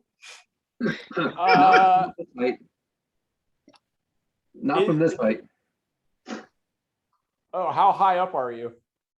How tall is the giant? I'm her head height. Oh, yeah. So, I mean, you're 28-ish feet up. So, yeah, it's not a laminar flow from 28 feet. Boomer might be able to handle that, but not Gaston. Yeah, I mean, well, and to be fair, for 28 feet up, Felix, you're not getting like a huge stream, like you're getting a couple of droplets. I know. I was going to ask if a shocking grasp was grasped. Oh, I know. Not the stream. I knew where you were going with it. Yeah. You make a valiant attempt, but it can't get up. It can't get up to shock. That sounds like Felix. All right, can't get up. Oh, Haven't had a need to. look familiar, Abby? I imagine like Boomer's walking by and has like no idea this is going on. Is just kind of like, I guess it's gonna rain. Yeah. Boomer walks right through the piss Same stream. glass Just of that's fine. Yeah, Yortman is shaking her head, just disappointed. Like every bad thing she's ever heard about the little people, like she's like, yeah, this is It's why. so much worse than she had heard. So much worse. And that's just what she saw. She didn't even see that Nico's robbed her yet. Well, yeah, wait till she gets back and looks at the shelf, and she's just like, son of a bitch. So, which way are we going? The other you got- way to where she is, I guess. Yeah, sort of you have sort of the one way here. Let's be like, great job, guys. Great job. Solid. Seriously, what the actual fuck? I almost got us a giant to help us out, and y'all managed to piss it off. I almost got an ally. Yeah, big this is a white talk you sugar. need to have with Abigail the Ed right here. That started all of this. And, Ed Axe Boomer. Huh? So it's Ed Axe and Ed Begail messed us up. Yeah, I didn't know I have to literally handhold Abigail, and she can't hold her shit. I mean, I'm not surprised what Nico did. That I was totally expecting. But Ed Begail and Ed Axe kind of. Well, to be fair, remember Abigail is all excited. She's all out of the, she's been, let out. Someone let her out of the tower for the first time, kind of ever. Felix's responsibility. He should know better. What about Ed Axe? Masturbating up against the wall, thinking about his little bat. Keep an eye on it now. Well, you didn't have to listen. You're gonna keep. It's my dad. Yeah, that's true. All right. I'm pissed. Jeff's Yeah. new job is now keeping Abigail from touching anything. It's a good job. Yeah, Jeff. You see, Jeff holds his hands up like this, and then he mimes putting them in pockets. Like he holds them up again, and he mimes putting them in pockets. Abigail looks at Jeff. She kind of goes like that, and Jeff, as she tries to walk off, Jeff steps in front of her, holds up his hands, and then puts him in her pocket. And she finally goes, okay, and she puts her hands like in the pockets of her robe, and Jeff, he walks ahead of her. Jeff starts to walk ahead of her, but then his second head turns around, and is like one of his misshapen arms like comes up and goes. Question. With clerical thaumaturgy 30 feet, can I stitch the pockets closed around her wrists? Wow. Let's see, because they're not technically broken. I just like hiss at her.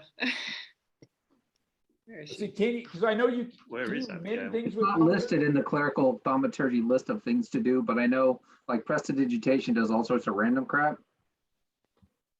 Is that Abigail there? You Okay, could probably. Maybe I could give her my bee-filled steak.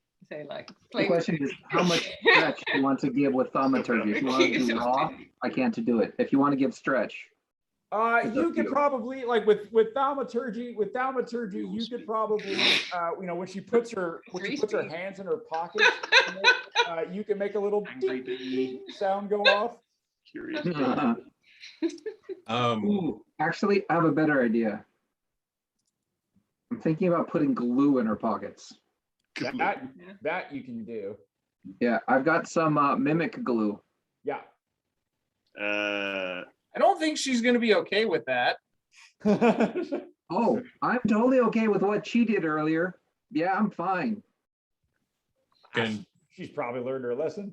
can we go, like, talk? Boomer like look over at Abigail like next to her and be like, can you believe that they think us two are the irresponsible ones?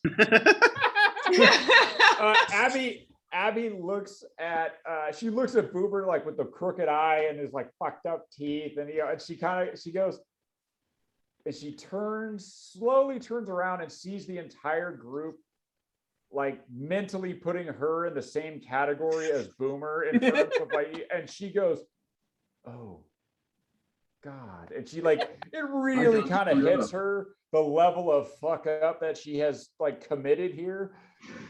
And she goes, she's like, she looks at you, Felix, and she goes, I'm so sorry. I can't believe I did that.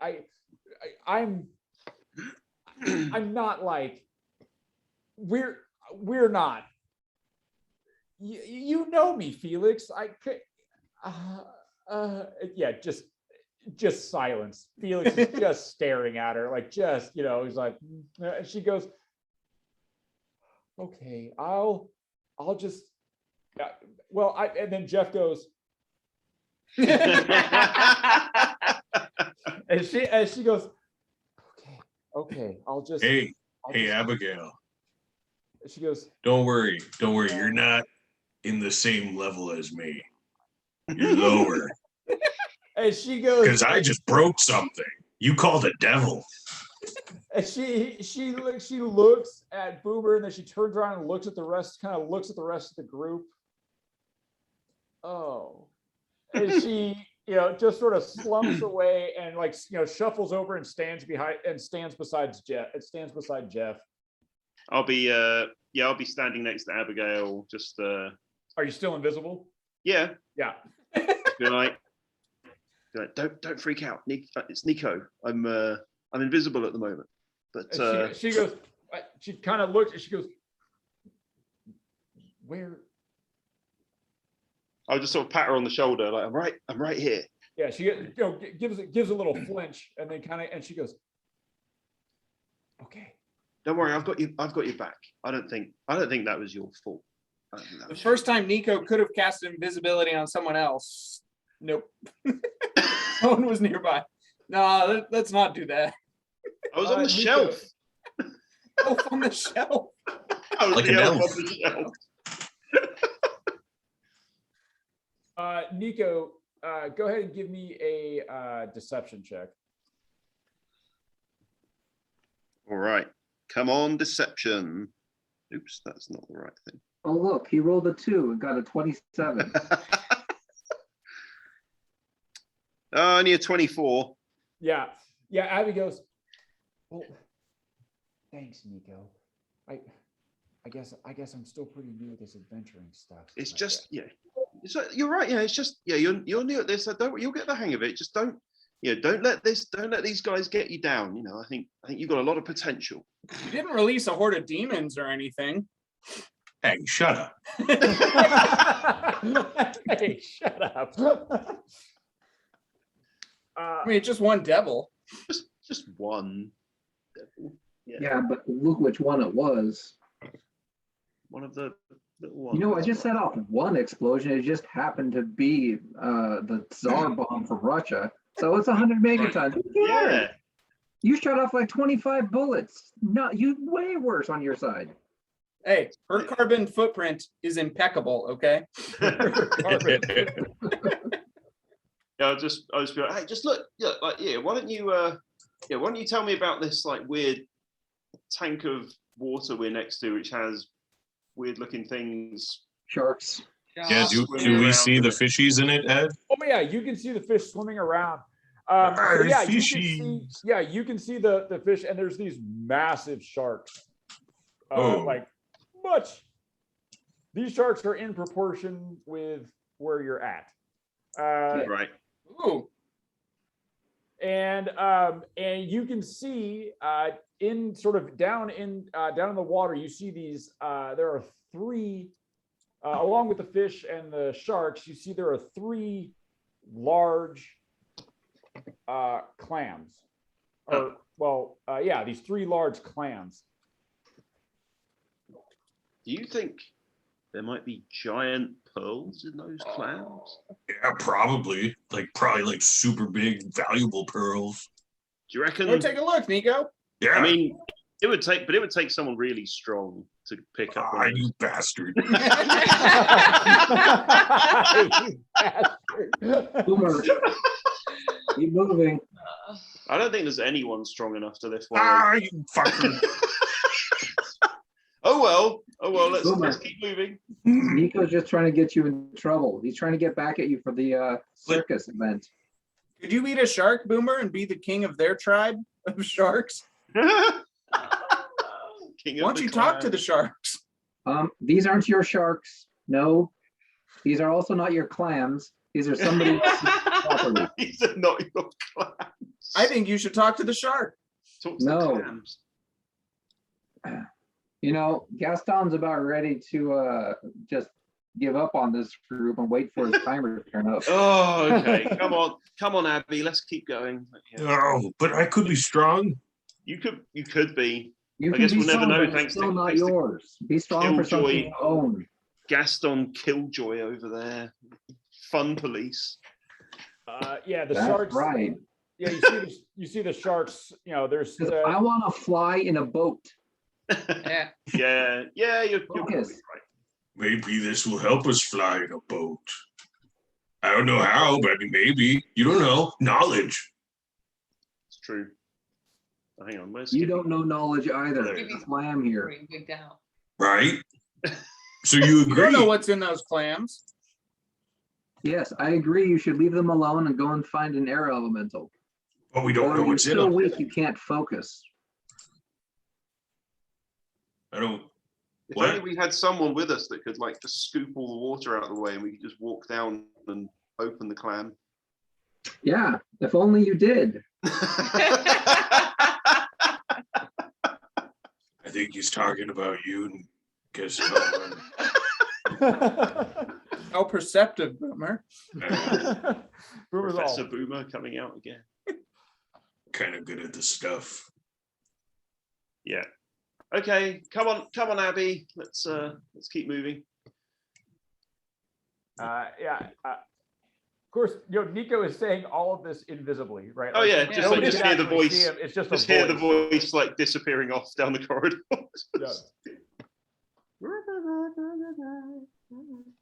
Yeah.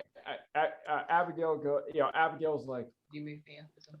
right. I suppose it is best to Guess you'll just be to what, just move on. back or- Yeah, I'm like slow.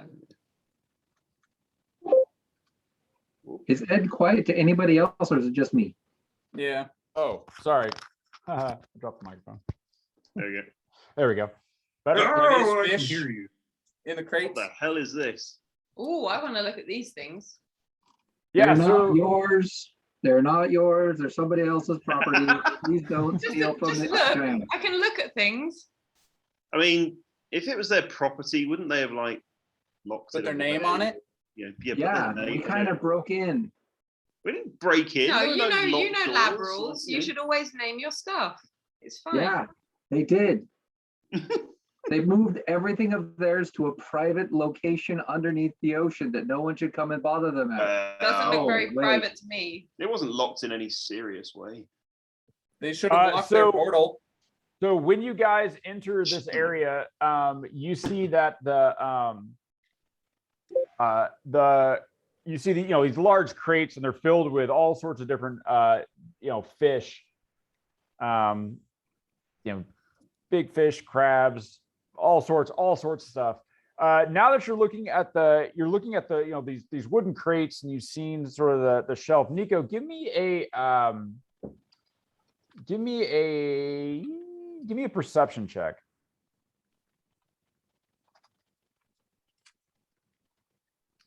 I'm still These thinking cra- about those giant pearls that we got away. Stop. 9. Yeah, so you, Nico, there's something about the wood. There's something like weird about that the shelf was made of, and that these crates are made of. Like there's something Does odd. any of you guys know anything about like carpentry or like wood stuff? Gaston's an expert in wood. I bet you are, Gaston. I was about what to say. Why don't you ask Skippy? Skippy's the nature expert. I can Actually, take a sounds pretty look. good about Yeah. nature too. What you got about Yeah, wood? but there's something. Does anyone think there's anything like weird about this wood? It's just like. Well, I can take a look. I mean, I That's have what a, the doctor said. I have a lot of like Petrified programmed wood, dude. experience. Oh, I know what's strange about this. It belongs to somebody else. That's not strange. What's strange is that it doesn't belong to me yet. Would it be like a nature or perception? This would be probably just perception. Might be a mimic. I'll like poke it with my sword. This was 22. somebody's experiment. So Skippy, Invisible, Skippy, when Nico mentions this, you move close and you kind of rub your hand on it. You notice that the wood is pretty worn. And it's, it definitely, some of it is petrified. You're moving your hand along it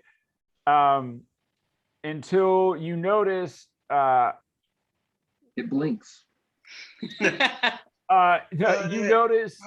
notice that there is a name sort of in one of the because the boxes are very large, one of the planks used to make the box has a name carved into the side of it.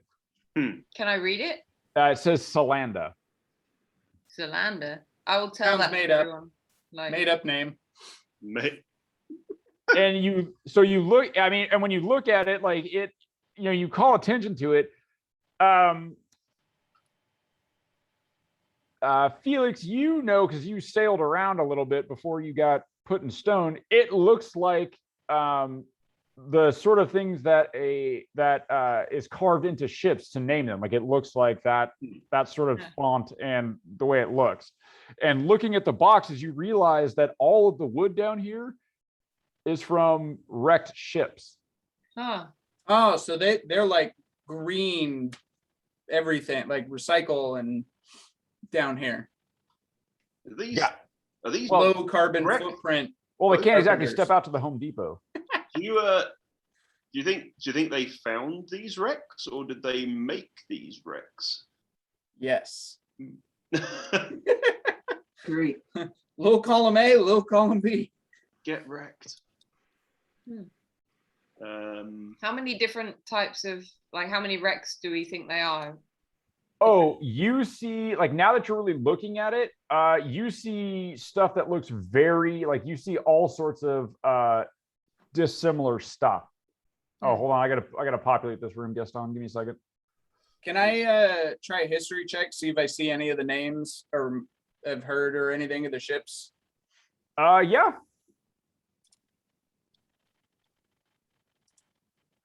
The fuck is Nope. going on in there? Nope. No, you're good, Felix. This is a different time. Stuff happened. Yeah. I mean, I guess I grew up in Waterdeep, like around the docks. I guess maybe I heard of some of them. Let's do a history check. Maybe I heard of something. Oh, maybe 18. Would any of these Yeah. ships have had particularly valuable cargoes or anything that might have caught my attention in the past? Yeah, you notice there is one that's one that's called the North Star. Right. The North Star. Wait, this couldn't be the North Star out of Waterdeep, could it?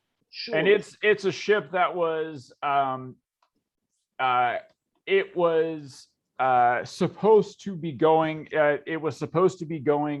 from Waterdeep on a diplomatic expedition down to what the hell are they called?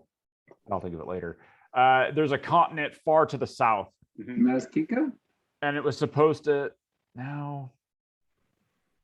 God dang it, I'll think of it later. But it was supposed to be trying to open up trade, and it was, people always assumed that the diplomatic basically negotiations broke down. Yeah, this This ship was part of a diplomatic mission. It had all sorts of interesting trade goods on it. I was hoping to get a little look around before it left, but I never got the chance. There must be some really if they've got the stuff that was on here, this could be very nice. Yeah, we should keep an eye out for more. I'll sort of start poking around, see if I can find any other bits of this ship, any sign of where the rest of it might be. Yeah, I mean, mostly what's in here. I mean, everything has just sort of been this repurposed wood, but you see, there's a lot of fish. Does the fish look fresh or? Yeah, pretty fresh.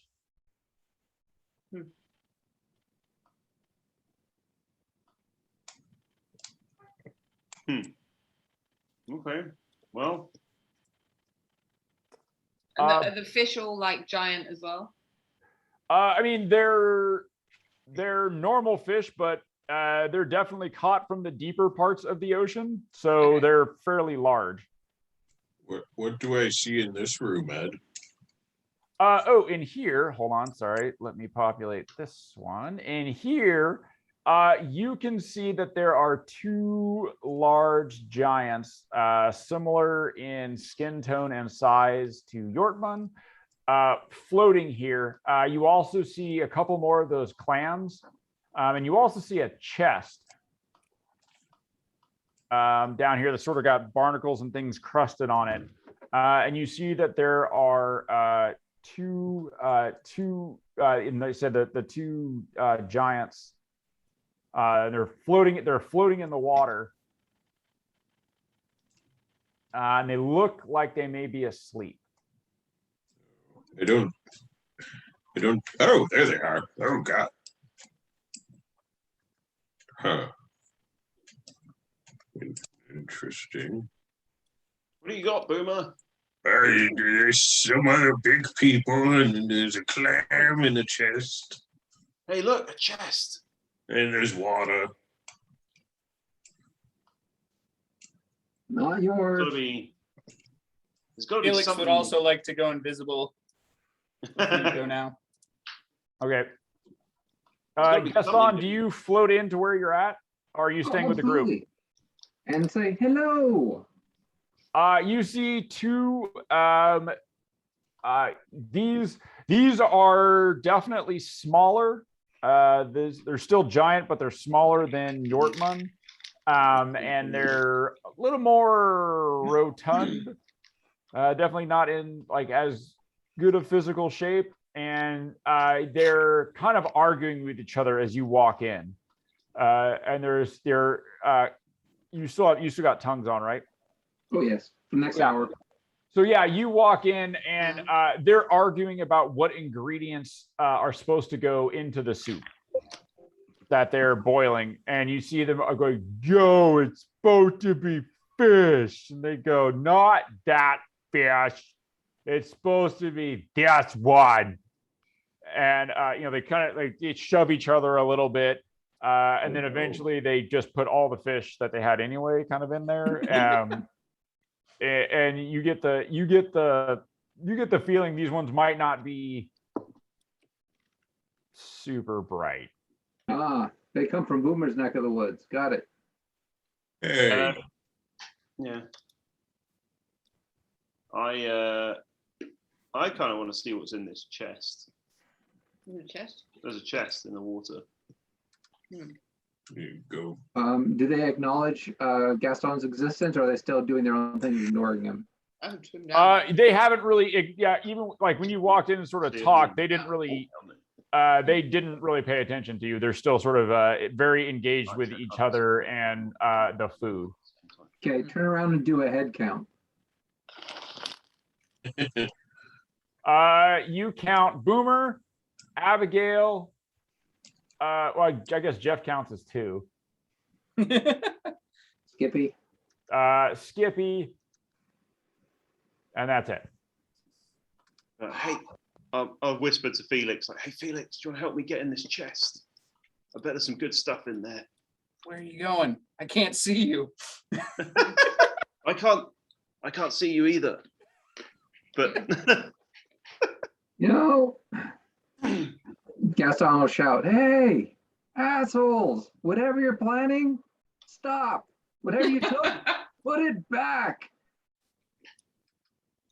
Thank you for your message. Beep. Nico's out of the office right now. Hey Ed, so I walk into the room with the other two arguing giants.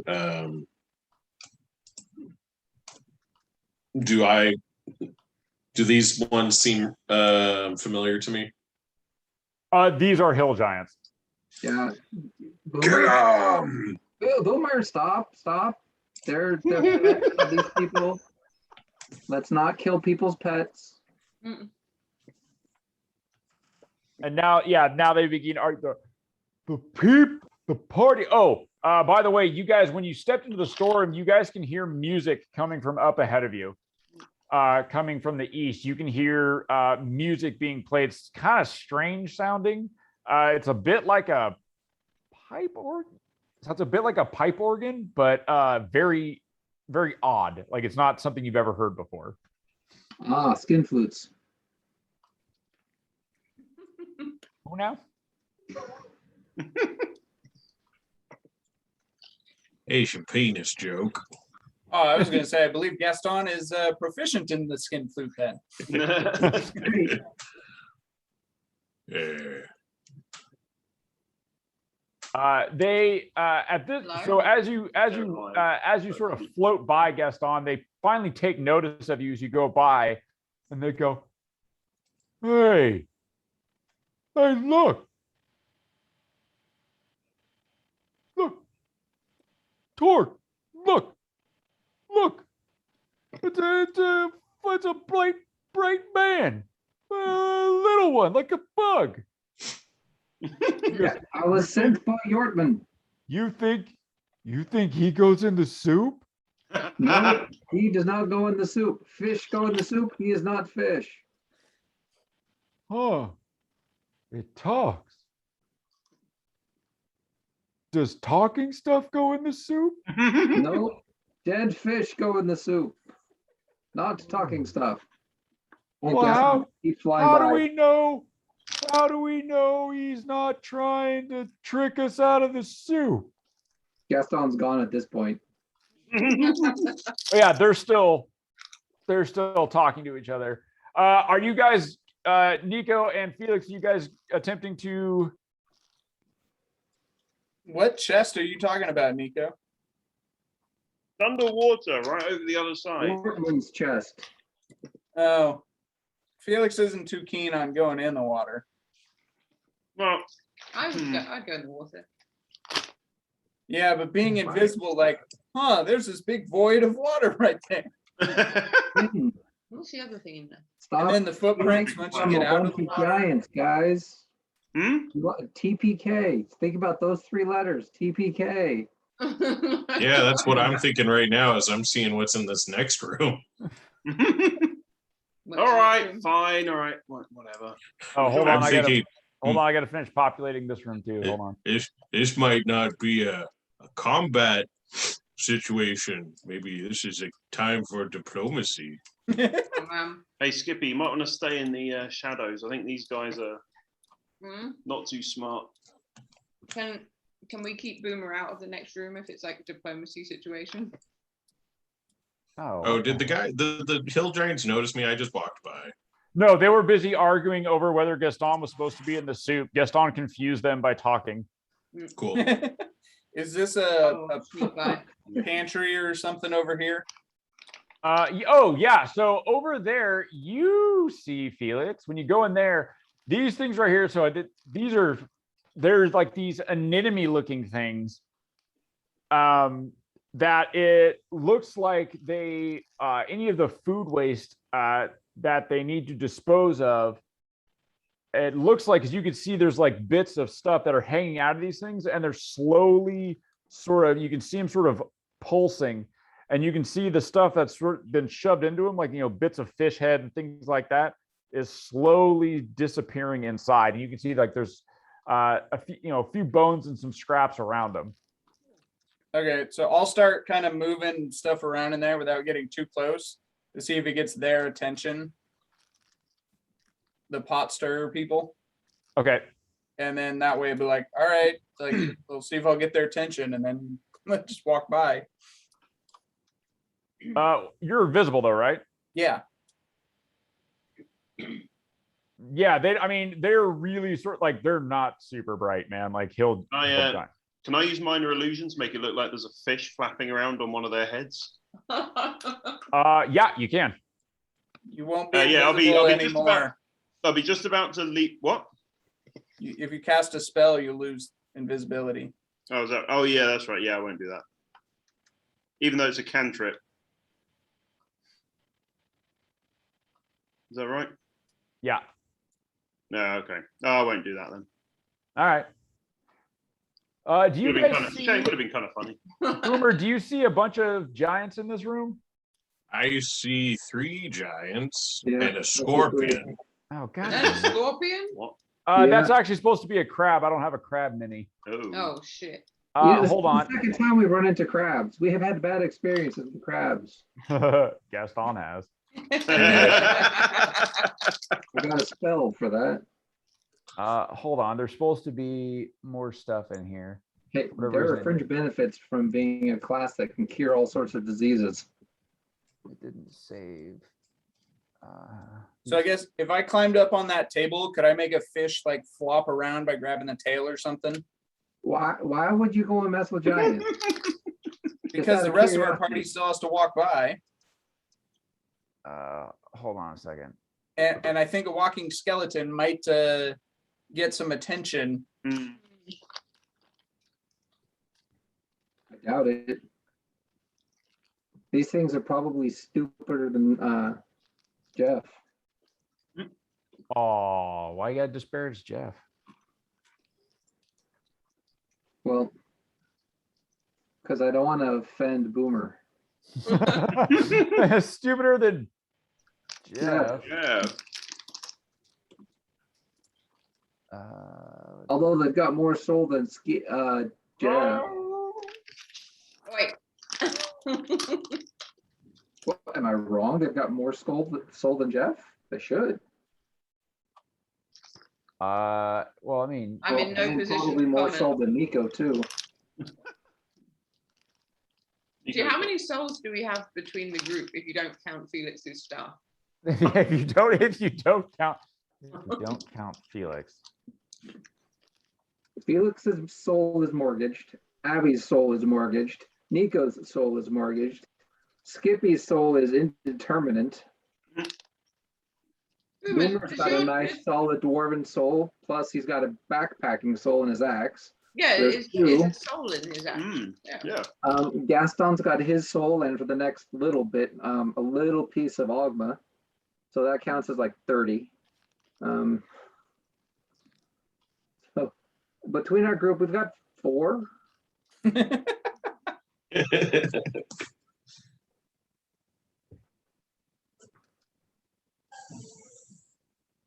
And Boomer counts as 2. Yeah. I'm gonna whisper. I'm gonna whisper to Felix and say, like, Oh, yeah. Boomer kind of freaked out a bit when he was reading those stone tablets back there. Like, is there anything we can do to make sure he's not like, been suggested to? Charmed. That's very good. We should ask him about that. We should get to the bottom of that. Boomer, are you suggested? He's all no.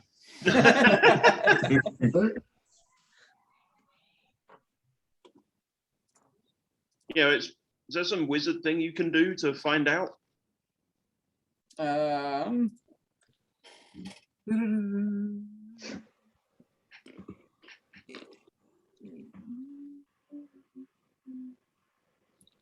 know. Is Boomer an object? Steady. No, if you Are you instead touch a objectifying creature, me? I can learn what Off the spells, bat. if any, are affecting him. So I can try and identify Boomer over a course of 11 minutes of better touching humor. you better upcast that son bitch. What is Boomer? Ugh, universe is like, I don't know, man. We didn't even know this was here. We didn't even know this was here. But thank you for bringing it to our attention. We got Please some. be prepared for local area erasure. Guys look a bit more hardcore. All right, so Jeff and Abigail, they're ready to sprint by, I guess. Yeah, are you doing anything to distract the folks? Yeah, I'll climb up onto the table here Yeah. and start moving a fish around on the table. You see the one on the left. See the fish live goes, you're supposed to be dead. Dead fish in the soup. The live fish swims around. Dead fish in the soup, not live, dead. And then the other one goes, I know it's supposed to be dead. Why do you want to put live fish? It goes, no, look, the fish. And it runs up to the table and it just like brings down this like meaty palm and just slaps the fish in the head. And it, pulps it a little bit. You hear kind of a crunch and there's just like goes, showed you fish. Fish. Make Right. it live It's again. like talking to Nico. Then runs over to this fish. Yeah, you fight, goes, oh, you're trying to gang up on me. A fish. Oh, no. It smashes this fish in the face, too. I show you fish. Now. Yeah, and as it smashes fish, and this one is like, yeah, this guy's coming over and he's going, whoa, I'll get the fish too. What else is in here? Do we need to kind of try and get by them? Abigail goes running, and you see she still has her hands in her pockets as she goes, trucking past. And Jeff. I don't really want to go up there. Yeah, I don't know where we want to go. Where are we trying to go, guys? I don't know. What do we see in the room? A lot of people. So this room, this is where the music was coming from. As you kind of come to the little entryway there, I'm guessing nobody charges into the room. No. No. Yeah. Actually, I would like to stealthily go as far as like the entryway or the doorway. Yeah. guess Yeah. I'm just You gonna go see. in. So there are. You see two very well appointed, like obviously royalty, the two giant ladies up here on the diocese. Mm-hmm. They're playing, there's this very large crab. What's up? Something The diocese. It's like that's the very Roman Catholic of you. Oh. So there's this crab, this huge crab, and it has all these like barnacles and like coral and things on it. And one of the ladies is hitting the different spots, like different coral growths on this thing with these two small hammers. And when she hits, you see the crab, it like wiggles a little bit and it blows air through the corals. And it's that's where that giant sort of calliope pipe organy music was coming from. Oh, cool. Is this lady playing this giant crab thing? And then the other one is singing. Cool this. And then up behind them are two very large and fairly well armed giants that are sort of watching the proceedings and definitely in a position of guarding these two ladies. Down here on the floor, sort of around these tables are four giants that you can see, and these are obviously four different variety of giants. Boomer, you recognize this one here. This one is definitely a frost giant. Like it has the animal, the trophies, the animal skulls and things. Its armor is made out of the skulls and bones of animals that it's killed. It is armed, very large, very aggressive looking. You also see this one here has armor that is extremely well made. You can tell even from this distance. Well, obviously, you can see from this distance because it's very large. But the armor is extremely well made. The individual stands very straight. And her skin is dark, like a dark, almost like coal or ash, very dark. You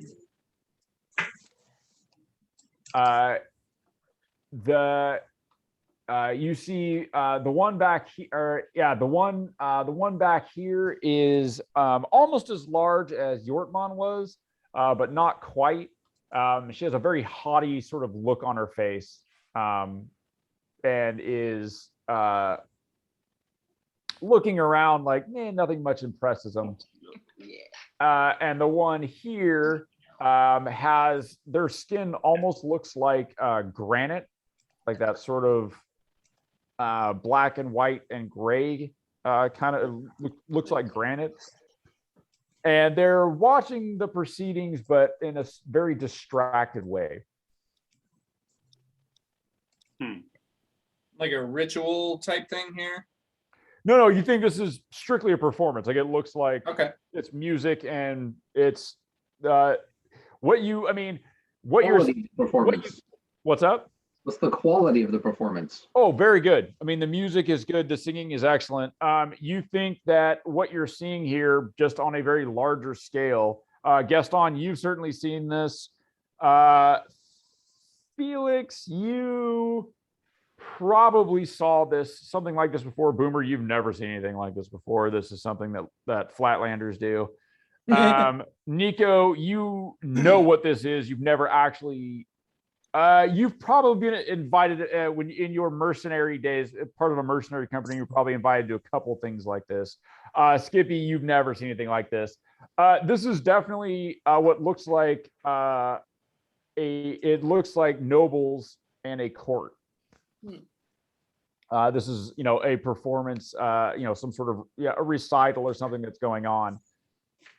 Think you can sweet talk your way into this place, Gaston? Absolutely. Gaston flies in and Bob's near the back. No, I didn't. Oh. How long do these typically last? It depends. It depends on what the reason for the gathering is, and if it's a holiday or anything like that. It can be it can be as short as an hour up to a few hours. Any way to tell how far they are into the set or anything? You see on the table there are some empty plates. It looks like the plates are small. You think this is probably probably like a first course type of thing. You see that they do go up to the fountain in the middle, and they fill their glasses or goblets. It looks like water. It's clear. You can't tell anything other than that from here. But you think that it looks like they're sort of early into the proceedings, judging by the small plates. Looks like it's probably like an appetizer type plate, smaller. Obviously the plate is huge, but in scale. But you're guessing that and nobody looks exceedingly bored, or their attention isn't wandering yet. So you think they're probably early into the proceedings. Okay. Gaston will go and politely wait, hovering over an unoccupied table near the back. Yeah. So, Nico, it's going to be your job to find a new half man. Do you really need one? I don't know. So yeah, Gaston, you go and float in, sort of hovering near the back.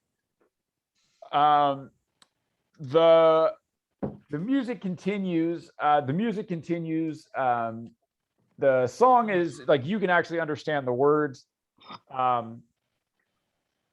The song is about the glory of a particularly intelligent storm giant that they say what so mighty was this storm giant and so great were their deeds that they were written large across the sky for all to see.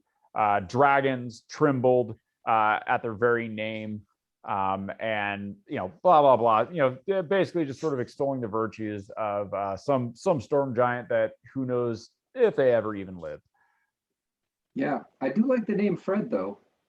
That definitely causes a person to tremble. Fred. Fred the storm giant. Fred the storm giant. They call him Tim. He is Fred of the Flintstone. Oh. I'm going to start making my way across the room towards the door to get a better look at what that guy. I see there's someone over by the door. Be scuttling under the tables. Yep. Go ahead and give me. So you're invisible. Go ahead and give me a dex check with advantage. A what check? Sorry. Stealth check. Stealth. See if I can do better than a 3 and a 4 this time. Come on, Nico. Okay. Stealth. Oops, I'm going to have to roll twice. Okay, that's 17 and oh yeah, there we go. 28. Nice. That's what we're talking about. Yeah. So you are moving fairly quietly. You are, obviously you're invisible, but you are moving very silently. Definitely over the sound of the music. Nobody's able to hear you as you creep under the tables. Yeah. Gaston. What does this guy look like over by the door over here?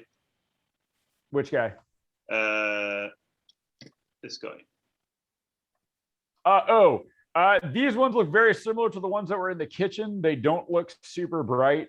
Okay. They're kind of fat, got big clubs. They don't look like there's much going on in the brain department. One of them's kind of picking his nose. As one's kind of tapping his foot out of time to the beat. And the door's closed behind them. It is closed behind them, yeah. Does it look like the gaps in it are big enough that we could sort of squeeze through? Or? You think, definitely Gaston can get through. You think that, you probably could get through, but it would be a bit of a squeeze. Right. Okay. Carry on. Gaston, you as you're floating there, the song draws to an end, and there's polite clapping from the four assembled there. You also clap. Not really heard over the sound of clapping from the other ones. But the lady who was singing, one of the guards behind her leans in. And you see him point directly at you, and he whispers into her ear. And she looks where he's pointing, and she goes, "You, one of the small folk, what are you doing?" At this point, all of the gathered giants turn around and stare at you. None of them gasp or anything like that. They just stare. It's like looking at a fly. Oh, look, a fly. Yeah. Man. And the one who spoke to you says, What are you doing here? Use thaumaturgy to make sure my voice is loud enough to be heard. Yeah. And say, Yortman pointed me in this direction to find an air elemental. An air elemental? Yes. Here. You're at the bottom of the ocean. Do you know how I can get up to the top where there are air elementals? We got Well, down we here can through a we can Try and certainly go. just shove you out. I'm sure you'll float. I'm in armor. I don't float. How very clever. Well, thank you. Do you have another path or a portal maybe to the floating islands above? We have many ways and portals to the islands on the surface. What do you mean by above? So there's the islands on the surface that are where they should be in the ocean. And then above that, there's more islands in the air. What? Is this thing on? She goes, I think the pressure may have gotten to you. Why have you interrupted our concert? I was enjoying it. I didn't mean to interrupt. But since y'all stopped, I figured I might as well ask. It was very beautiful, by the way. Uh-huh. Uh-huh. Look, I don't like having to talk to whatever you are. I get that a lot. I think perhaps you want to talk to our sister. And you can tell there's sort of a smirk on her face. You're not sure what it's about, but their sister kind of giggles a little bit. Like there's this, she kind of, and she goes, she's in the throne room with Father. Point to the door where the two hill giants are guarding. She goes, yes, she's through there. Is there anything I need to do to be granted access, or do I just go there? Do I need to send a messenger to make an appointment? Oh, I'm sure she'll want to see you right away. Excellent. May I ask your name? She says, I'm Nim.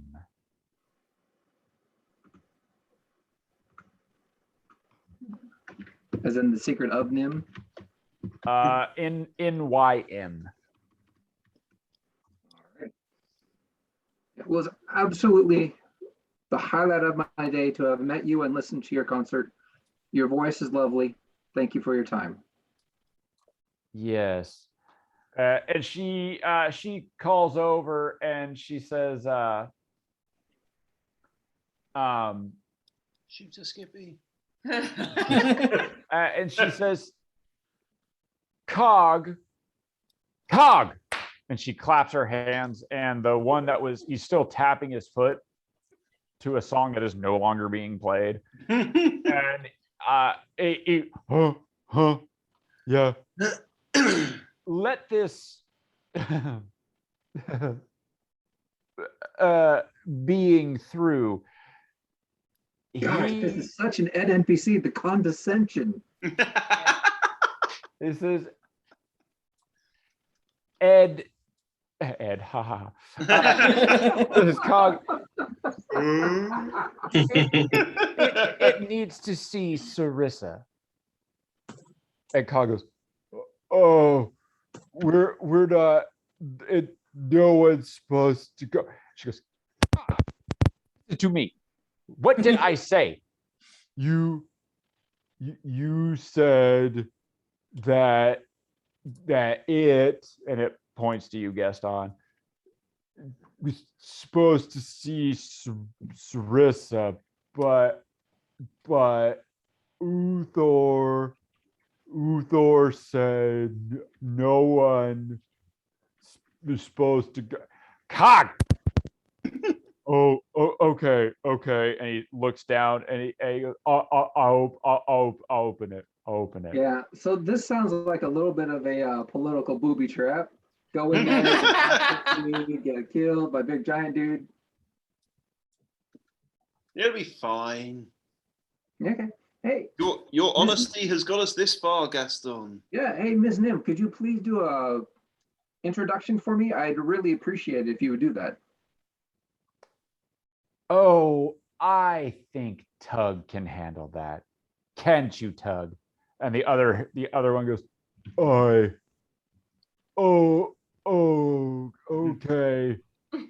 Okay, I do that. She goes, very good. Now, if you'll excuse us, we're trying to get on with our afternoon. Okay, you go back and get it on. As she, All right, Mills Lane. she purses her lips at you, and she just kind of does that, kind of just dismisses you from the room. Me and the let's rest of the go. houseflies. Let's go, team. Yeah. I Gaston guess we go. will sit there and grab out his signal whistle, blow it really loud, say, "Hey guys, we're supposed to meet some dude over this way, Uther and Sarissa. Come on." Yeah, the little party sort of trickles through. At seeing all of you, you can see that Nim and the other lady up there are like they're sort of like it, almost like if you come into your kitchen and you see ants. Yeah. It's sort of that look, like oh. Where you find one of them, there's more of them. They're touching things. We're gonna have to wash all of that. We're gonna have to flood all of this. Nasty. Nasty. So yeah, you come towards and Cog goes, oh, okay, Tug, you announce them like Nim said, so okay. And Tug goes, all right. Now I have to I remember you, I have to say a name. I have to announce it. Who do I say? What's your name? Yeah. Gaston's looking at him going, just say Lord Gaston. Aha. See, Lord. you in learning. Nico's like, Well, Gaston actually is a lord. Lord Gaston the Lesser. I've got the whole title and everything written out. Hey man, I've got a receipt. You have a receipt that you forged yourself. I actually have a whole, industry that acknowledges my existence. I know. And there's a whole industry that's hunting yours. So in some ways, mine is more legitimate. In Mountain King. So yeah, he raises the portcullis and Go. and Tug walks through and he goes, Uther, no, that's not it. You're, yeah. May I present Lord Baton to see his Majesty, and you see the two. There are two very large, very well dressed storm giants that are standing there. One of whom is a lady. She's She is sitting on the largest throne. The other one is sitting by her. He is very well armed and looks very irritated at the interruption. The lady on the throne looks sort of politely interested, we'll say, is sort of her countenance. Yeah, use thaumaturgy. Turn over my shoulder and say, "Yo, Nim, are you sure it's okay just to barge in like this?" There is silence, a very stony and loaded silence that comes from the ballroom. Okay. All right. I'll do that then, and then float on in. Nice. Everyone in. Go. So yeah, you all troop in. Everybody comes in. The portcullis behind you closes with a very final sound as it clangs shut in the hall. You now notice as you walk in that there are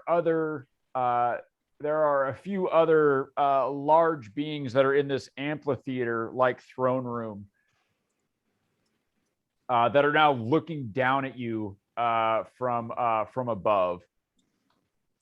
And there are some. He bows on his book. There are soft but very loud murmurs. I mean, it's loud just by virtue of their size, but there are murmurs that sort of run through the watching giants in the stands of the amphitheater. Excellent. And the lady in the large throne, she says, "Lord Baton." Gaston winces. Please come forward. Why have you disturbed our audience?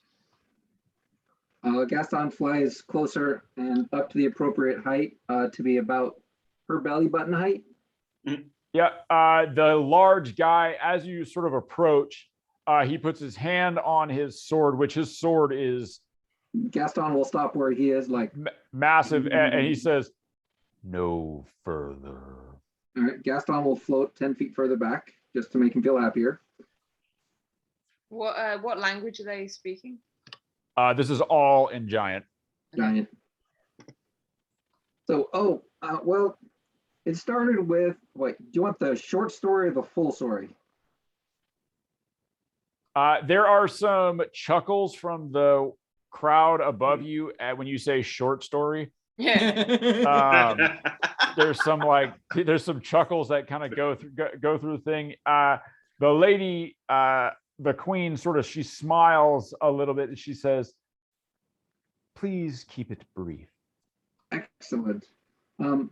Yorkman said that we could find air elementals at this end of the building, and Nim said that I should come in here and talk to you about it. Tell them about the demons, Gaston. And she says, "Yorkman." Yes. You. Nice lady at the other end of the building. I know who Yorkman is. Thank you. Yeah. Gaston, tell them about the demons.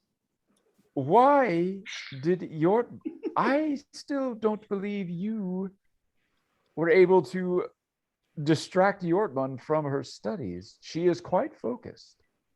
Yes. How did you manage to break her concentration? Gaston just points to his chandelier self. And she goes, yes, I suppose that would do it. Huh. And she sent you here unaccompanied. She didn't come with you. She said that we were pests and we should get out of where she was studying. Well, that And does she pointed us sound this way. That does sound like Yorkman. Yes. Okay. Now, you say you're looking for air elementals. Why have you come to the bottom of the trackless sea? To search well, for air elementals. so the portal, which we thought would lead up to the floating islands on the island above, actually led us down here. So we were hoping for another portal to send us to the islands floating over the island.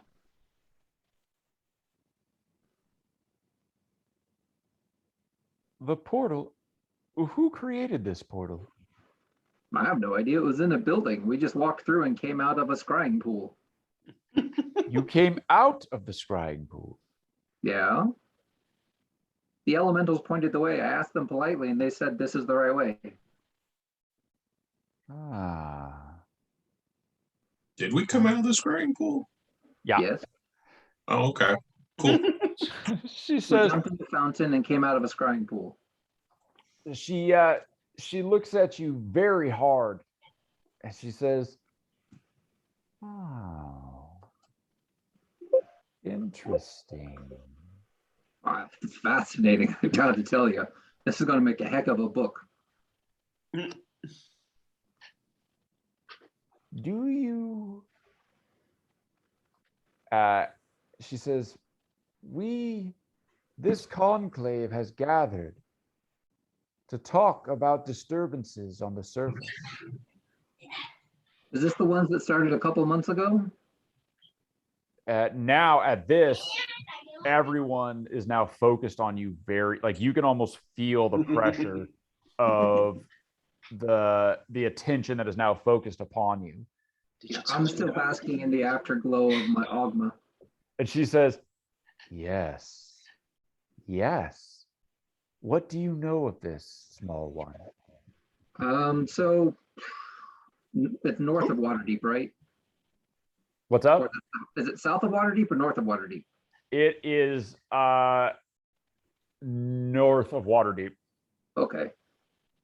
A bit north of Waterdeep. I'm not really good with the distances on this plane yet. I haven't been here long enough to really map it out. But a little bit north of Waterdeep, apparently there's a demon incursion going on. And we're here to get the air elemental to build a flying boat so that we can go and attack the demons and send them back. Seems legit. I see. And we gotta pick a fight with a dragon. She looks. She glances over. Giant, so she glances over at you when you yell that, Boomer, and she goes, "Ah, you don't." And she says this in common. Yeah. And she says, "You don't speak our tongue." Oh, no. See, you say you have to fight a dragon, and at this there are like angry murmurs that move through the crowd that are fairly angry. It says, why do you fight this dragon? This bitch dragon ran away from a fight, fucking whale, and intervened and saved him. But I couldn't take him. Take him, I tell you. They look and they there's sort of appreciative laughs from the crowd, and they go, yes, well, fighting and killing dragons is noble work. I've already killed one dragon. And she says, indeed.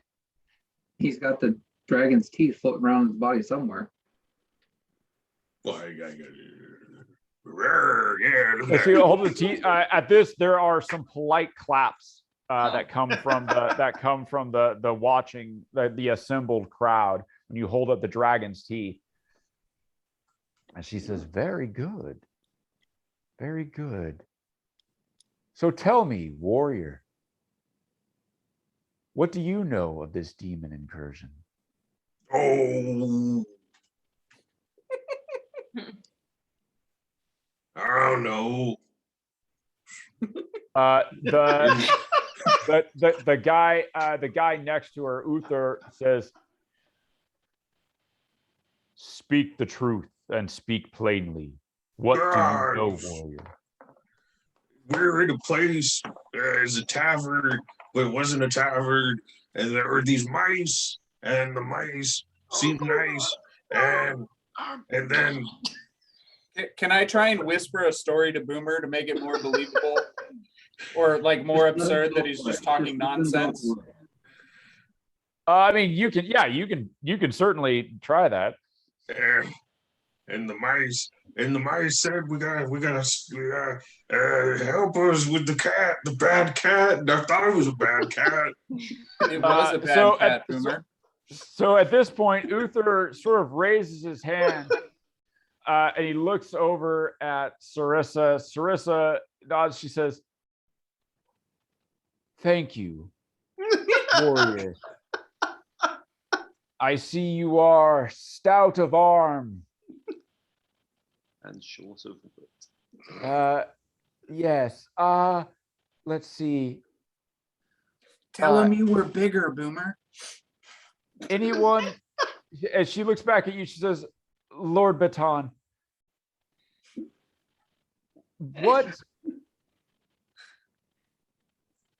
what is he saying about the cat?" Apparently, at some point, they were in a hallucinogenic realm, maybe an alternate reality, and this poor warrior was tricked into slaying the being that was preventing the demons from accessing the plane. And so we are here to undo that wrong. Don't be honest. Why would you be honest? So at this, there is some considerable murmuring around the audience. We would really Do they appreciate take their any claps assistance back? you could, give us. Danny Gaston. And she says, "I see. So I'm gonna turn it back to the dragon. incursion of demons, this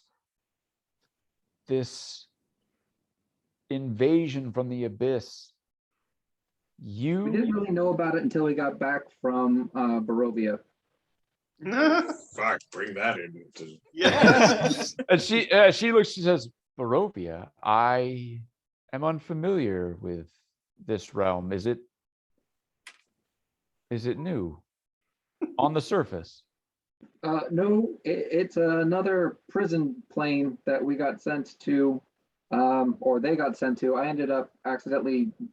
I have a broken planar cube that sent me there, and that's where I met them. Are you prisoners? Is this why you No, are you they escaped? were supposed to make a delivery. The guy who was supposed to bring them back died, and they had to find a way back. And it involved killing vampires and stuff. I Skippy see. pipes up like, can you help us find this dragon? Anyway, The dragon that went. We really want to find this dragon. our purpose for why we're here Dragon, dragon. You want to kill the Elemental to assist us in getting a flying boat so that we can take the fight to the demons and find the dragon. She The says, dragon can fly. she says, "I understand. please All right." help. And Gaston has a pleading look on his face with all the noise coming from behind him. Right, just- yeah, Please. yeah. And she goes, as she raises her head, she says, I understand. All right. So the elements have sent you here. Well, actually, Ogma sent me here. Ogma said these morons did something stupid and he needed me to help fix it. My dad sent me here. The dragon sent us here. Once again, help me. Yeah, and she says, let me see. I am not unskilled in the sorceress arts. And she steps towards the pool in front of her. Please be Meteor Swarm and just end it.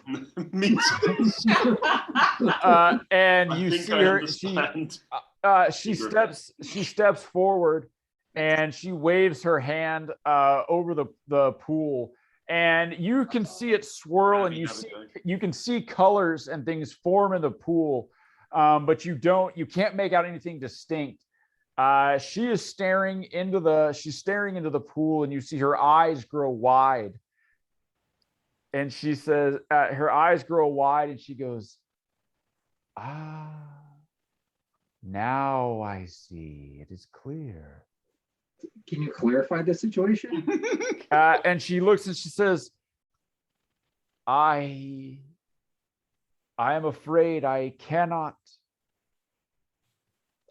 reveal too much of what I have divined here, but I can help you.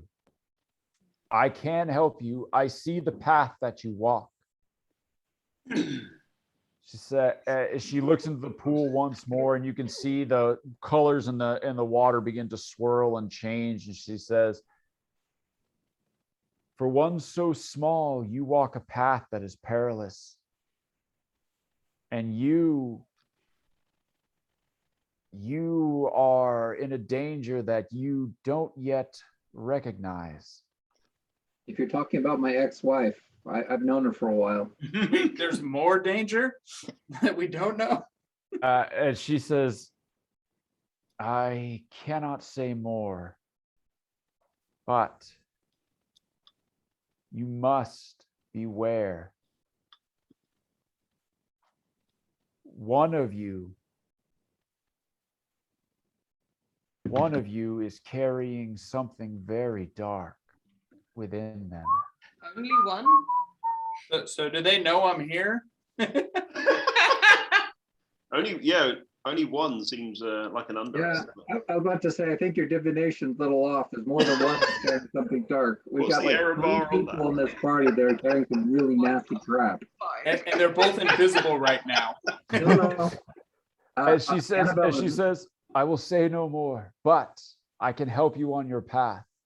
And Excellent. she waves her hand over the pool, and it turns into this swirling maelstrom, this huge whirlpool. And she says, this, I believe, will continue you on the path of the elements. Excellent. Thank you very much for your time and assistance. Miss, Your Majesty Sarissa, Your Highness? Your Highness, yeah. Your Highness Sarissa. Pop off my book, Let's get put it the fuck into a outta nice here. oil wrap sack, put the sack into my bracer, and jump in. Yeah, you jump in. Who goes after? Yeah, I'll go after. Mm. So yeah, One day. it's No funny one because sees there's it. like two more splashes than Yeah. she's counting. She's like, Right? yeah. So you guys jump in, and that is where we will stop for the evening. Excellent. So, will our party get to the end of the path of the elements? Will they find the air elemental and manage to bind him to their will? Not if Ed's running it. What is this dark purpose that Lady Sarissa foretold? Find out next week on Good Guys. Not great. Woohoo!